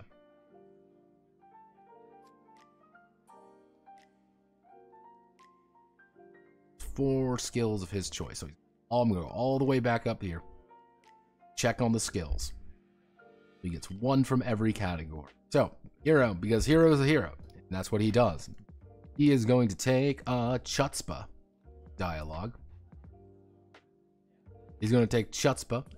He is going to take because he's a big dumb moron who does big dumb moron things. He's going to take Improvise. He is going to take Melee. So he's got 3. He's got all of that. He kind of can choose whatever he wants now. He is going to choose. I think he's going to choose, because he's of course a dumbass, Seduction. Those are his 4 4 abilities. He's a big dumb. And of course he's going to do 5, 5, 1, 2, 1. 5, 5, 2, 1. He's not very seductive. He's not very seductive at all, but he does have the skill. Not the smartest tool in the shed, doesn't need to be smart. But he has 5 skill points. He has 6 skill points, technically. He can distribute however he wants.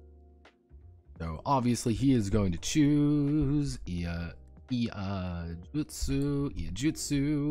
He's going to do 2 into that, so he gets +2. He's going to take, Guard Stance 2. And then he's going to go down to Hunter. Actually, let's see. Rally Cry 1. And he's going to take, Deep Pockets. There we go. Those are all his skills. Because he's not very good at it. So in total, because Chutzpah is keyed off of emotion, so he actually has a +9 on this. He's got a +9 here. Improvise is technically anything, so I'm just gonna put an X right there. Melee is his physical, so he only has a +6 and a +3 to his seduction. He has to rely almost entirely off his fucking Chutzpah and improvisation skills to get shit done. He's not really good at he's not a good fighter by any metric, but he damn well knows what he's doing.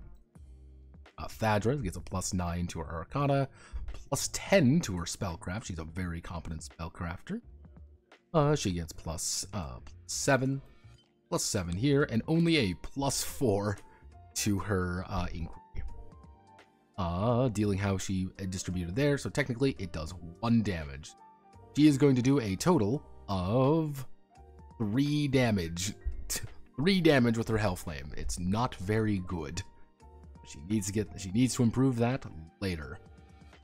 We're not going to do the links right now just because I think is anyone going to be taking special gear? Thadra is just going to take she's just going to take Trinket. And that's going to be recover 1d6 PP, recover 1d6 PP once a day. That's going to be her Devil Charm. Of course, Hero is going to take Sacred Armor, which means he's going to get a free piece of advanced armor. If we go all the way down here, he is going to take. Actually, no, he's not. He's just going to take his Buster Sword. His +2 damage Buster Sword. Sacred Gear. He's going to take a giant fucking sword. And he's just going to have his basic uniform. 20. And he's going to take. Let me see. What kind of basic items would he take? He would take a. Their Talisman and a Grenade. Because I think that's funny. Thadra, on the other hand, would be taking would take a bone, would take a Homeward Bone and a Pet Pose. And she would just have her basic armor as well. Well, she would just have her Shrine Maiden outfit. For additional for 15 out of 15 and +2 people. That's quite literally how you make a character.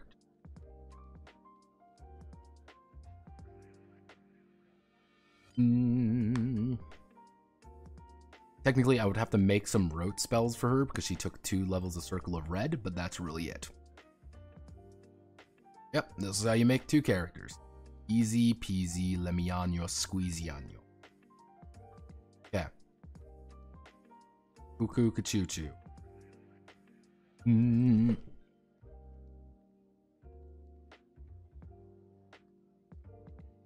No, the hero's name is Hero. It's Hero, the hero. He knows what he's doing, and what he's doing is bullshitting until it works. Quite literally, that is chutzpah and improvisation. He is completely relying on the fact that everyone thinks he's a moron, and the answer is, that's true, he is a moron. But he but he does get to go fast, and he does have guard stance. That is his 2 advantages. His literal goal is to stand up there and hold the line and pray.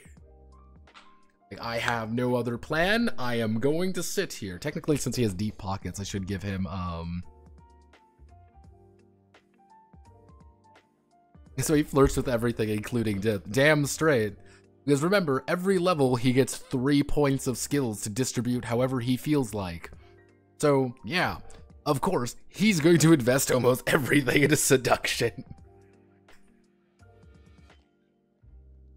Again, he's just this weird zoomer that shows up and is just like, hello, it's me, I'm going to be a hero.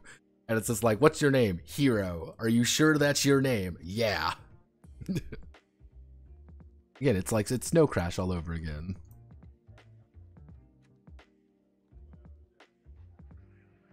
That's one of my favorite things about Snow Crash, is that the technical protagonist of Snow Crash is named Hero. Hero Protagonist. That is his literal actual name is Hero Protagonist. And the reason why he chose to call himself Hero Protagonist is so he knows that he is the protagonist and he is the hero. That's one of those amusing little things about Snow Crash that I fucking love. Is that the main character's a fucking idiot. Like, that's my favorite part. He's just a dumbass. That is the least competent human being alive. But he's got the chutzpah to it. That's what I love about him so much. He's funny that way. What's your name? Hero Protagonist. Are you fucking with us? No. That's my actual name. Guess what? He becomes a protagonist. Except not really. Snow Crash is a great cyberpunk setting.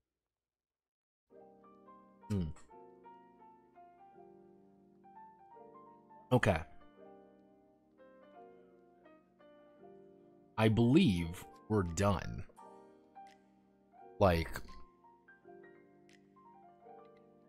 what I'm going to do is I'm going to send it over to the commissioner and say, hey, here is everything. What do you think? What do you think should be changed at this point? But most things are done. I think most things are in a good place. I mean, there's some clearly, like, if you want to be a really, really good, like, demon, you choose to play a fiend, you bump up your emotion by 1. And you just become better. You just get a shit ton of emotional, and you do a shit ton of damage with Hellflame constantly. You want to be a beastman. Like, I could probably add in another race, like tie things together. I could probably add in more. Like, skills feel a little wonky. I don't quite know how I want to make skills less wonky. I think it's like I can't put my finger on why I feel skills are wonky. They just don't feel correct. And I don't know if it's just, they don't feel correct because I just feel like they aren't correct, or are they incorrect because of some, like, blatant thing that's wrong? And because they're just blatantly wrong, I don't know how to fix it. And something is just broken and awful, and I can't fix anything because I'm a terrible game designer. I don't know. Like, that's the beautiful thing. I have no fucking clue. So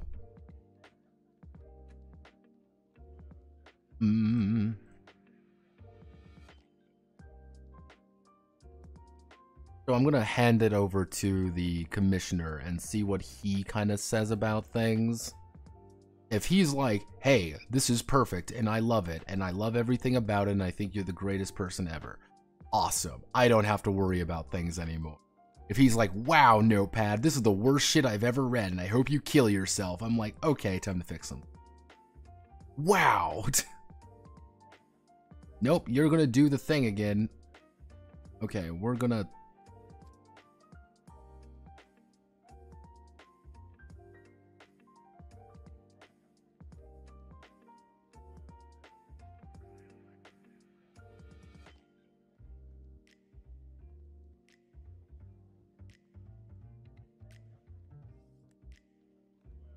I have no idea why it's doing that. It's very annoying. Okay, we're gonna do inline. We're gonna put you right there. Again, this is, as someone was commenting the other night, like, this is just quintessential notepad add-on experience Requiem. What if I just don't touch it? What if I just don't touch it and things just go right? Hero still needs to find their... I need to find a good image for him. I know what I want to do with that. Yeah.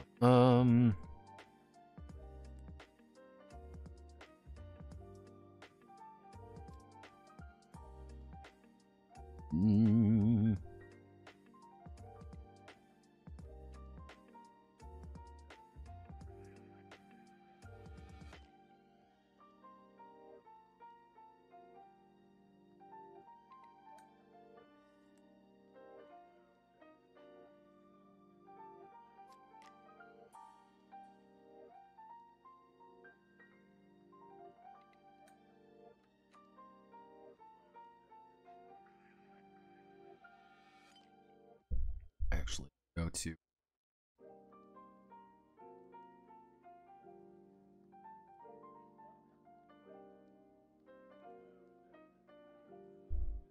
Yeah, we go to...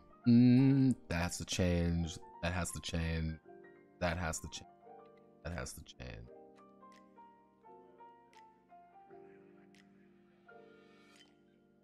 I'm gonna replace all section property.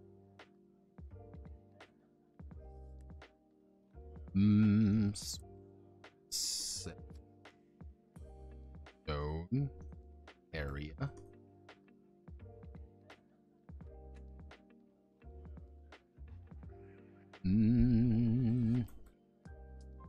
Section, attacks per round, same session, usable AL times per combat, adding rogue.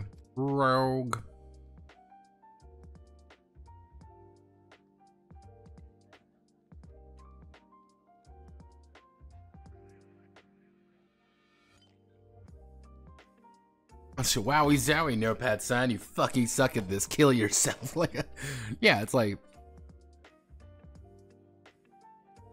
you feel wrong because you didn't follow RPG Pundit's advice and make it an OSR hack, obviously.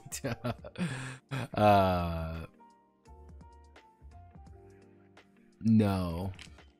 I think, personally, if you want my hot take about things, I think Pundit's a hack and you should never listen to anything he says. Because that man's brain is so addled by fucking OSR that every single thing has to be an OSR thing or he fundamentally does not understand it. He is a fucking caveman. I respect him in some regards, as like, we respect the guy's a Seminole Island. And I'm like, I'm not saying like, oh, if you like OSR, you're cringe. No, I'm saying it more along the ideas of like, there is more than out there than just OSR. I'm allowing this mod because this is a term. Like 5e fags, yeah. It's like, it's the same thing. It is such a brain rot to think like every single thing has to be OSR, or every single thing has to be 5e. Or every single thing must relate back to being OSR or being back to 5e. And like, that's why I really, like, oh god. I think that's like one of the most frustrating things about the whole thing, because like I was kind of talking about it in my in the Shadow Dark VOD a little bit. Is like OSR in this at this point is in a really weird state. I've talked about this before. Like, OSR is in such a weird state of being because it is so caught up in being like what is and is not real OSR. It's completely, there's so many purity tests in that fucking space that it's got to the point where other people can come in and be like, oh, well, this is OSR because I've done everything you've said is OSR. Even though it's like, oh, you just made 5e for babies. Congratulations, Shadow Dark, you've made 5e again. And you're selling it as something brand new and using the OSR stuff. I'm like, OSR needs to develop in some way. Like, what? That's not old school. You stopped being old school the millisecond you started adding anything else. You can deviate now. It's fine. These old games, like you've said previously, are not going away, nor will they ever go away. You can change things, you can develop things further, explore different aspects of those older school games. Like I was even talking about, it's like, you can explore things such as race as class a lot more deeply now, and you can make something with that. Hey, all dwarves are like this, all elves are like this, all humans are like this. What's the plan now? And it's like, okay, you now have to work around the fact that every class is a different race. Like, how does that change development? Or hey, we want to make a Birthright-like game now. Not like Axe, like we just strictly want to make Birthright 2 Electric Boogaloo. Cool, like that's a different way of approaching things. Hey, we want to explore deeper mechanics on the idea of the domain level play. Maybe we want to add in more stuff for like actual dungeon crawling and make it a little bit different. Hey, let's do something different with the ideas, with the concepts of OSR at our back. You already have the system. You've already written the system. It's been written for 40 years. Let's try something new. Let's try something different, baby. And it's like, I don't think people like Pundit will never change anything. Because that's not the point. They've preached for so long and they've preached for so loudly that you can't change anything from OSR. And if you try to change anything, you're wrong and it's bad. And then again, the problem with this is my thing with like gatekeeping and stuff. Gatekeeping is at its core good and bad. Soft gatekeeping is good. Hey, learn the rules. Hey, don't try to force change on something that you don't really know about yet.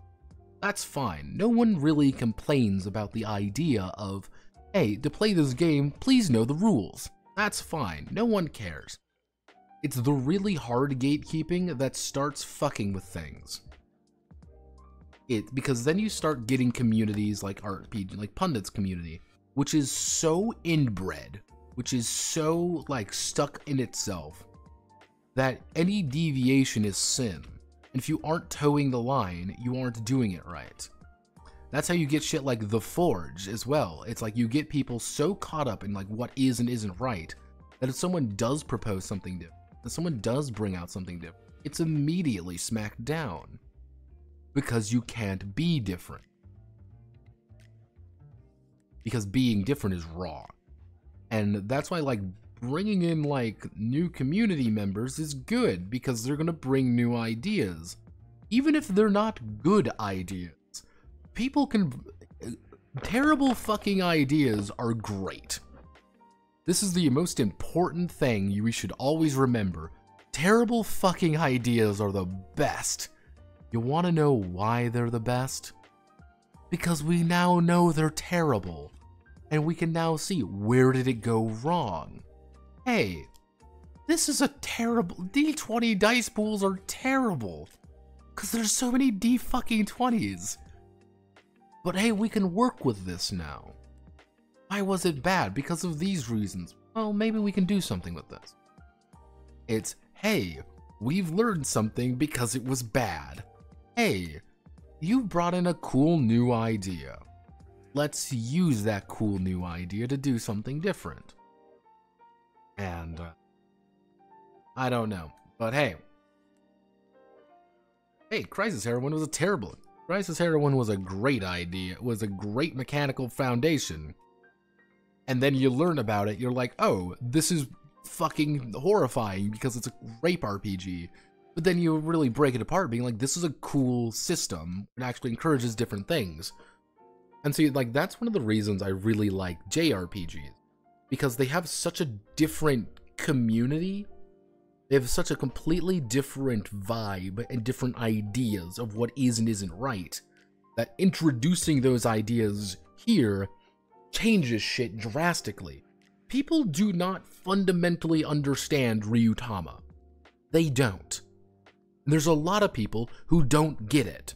And they're like, well, this is dumb because I can't level. This is dumb. I'm not strong. I'm like, that's not the point. You're not supposed to play Ryutama for 40 fucking sessions. You're supposed to play it for a session, maybe 3 sessions, and that's it. Well, I don't like Table Derby because it's a weird board game. I know, it's supposed to be played maybe once or twice. That's the fucking point. That's how the game is built. You have all these stupid fucking cards because that's the point of the game. And it's like, I find games like that really fascinating. Because it's saying, hey, let's look at a different angle for...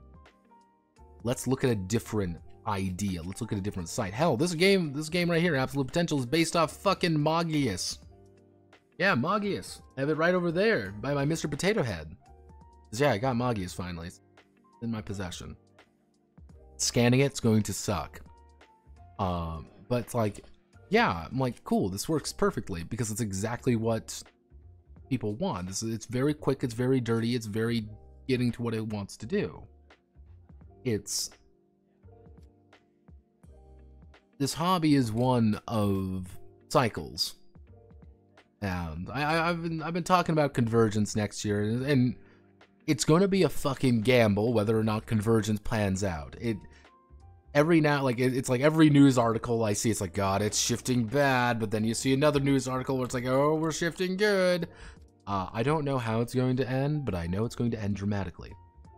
But that's that. Thank you all for watching. Absolute Potential Romancing Brawl Climax is technically done. I'm probably going to do like a once-over on it just to make sure everything works. Am I super confident in everything working perfectly? No. There's still some images I need to kind of like put in, but generally speaking, I think we're pretty much done. We're pretty much in a good place.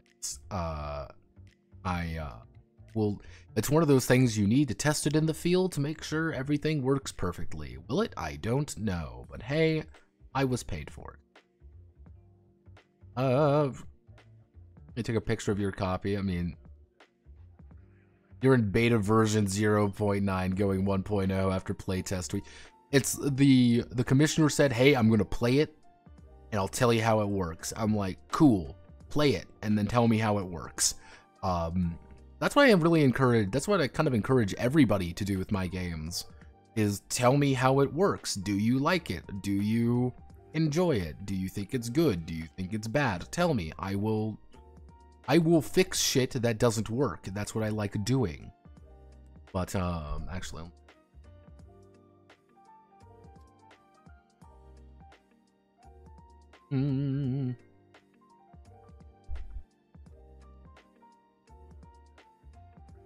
Actually, what we can do is...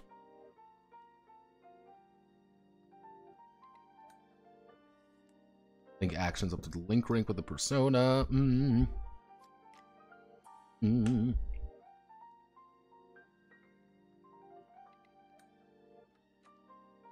May provide assistance to the persona, adding a +1d6 to any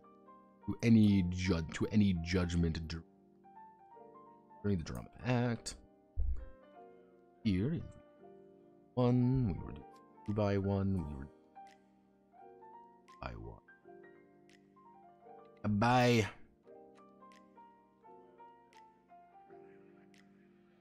Karuga-san. Karumi-chan, what are you doing? Karumi-chan, why do you have a knife? Karumi-chan, please help me. Karumi-chan, what are you doing? I don't want to be on the bed. Karumi-chan, please. I'm just an innocent little Shota boy. Karumi-chan. Bam.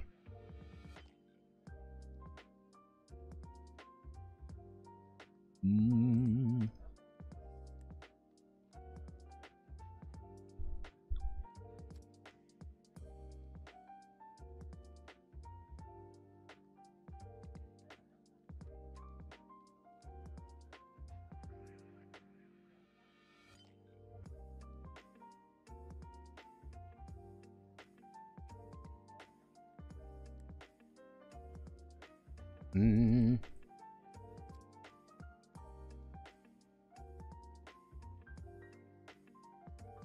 Why are you like this? Mm.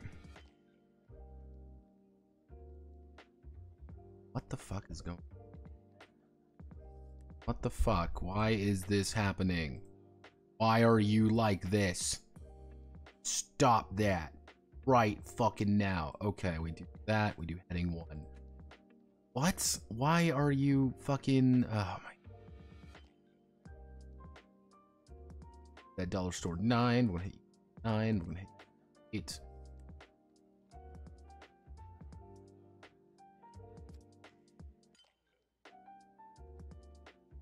Mm.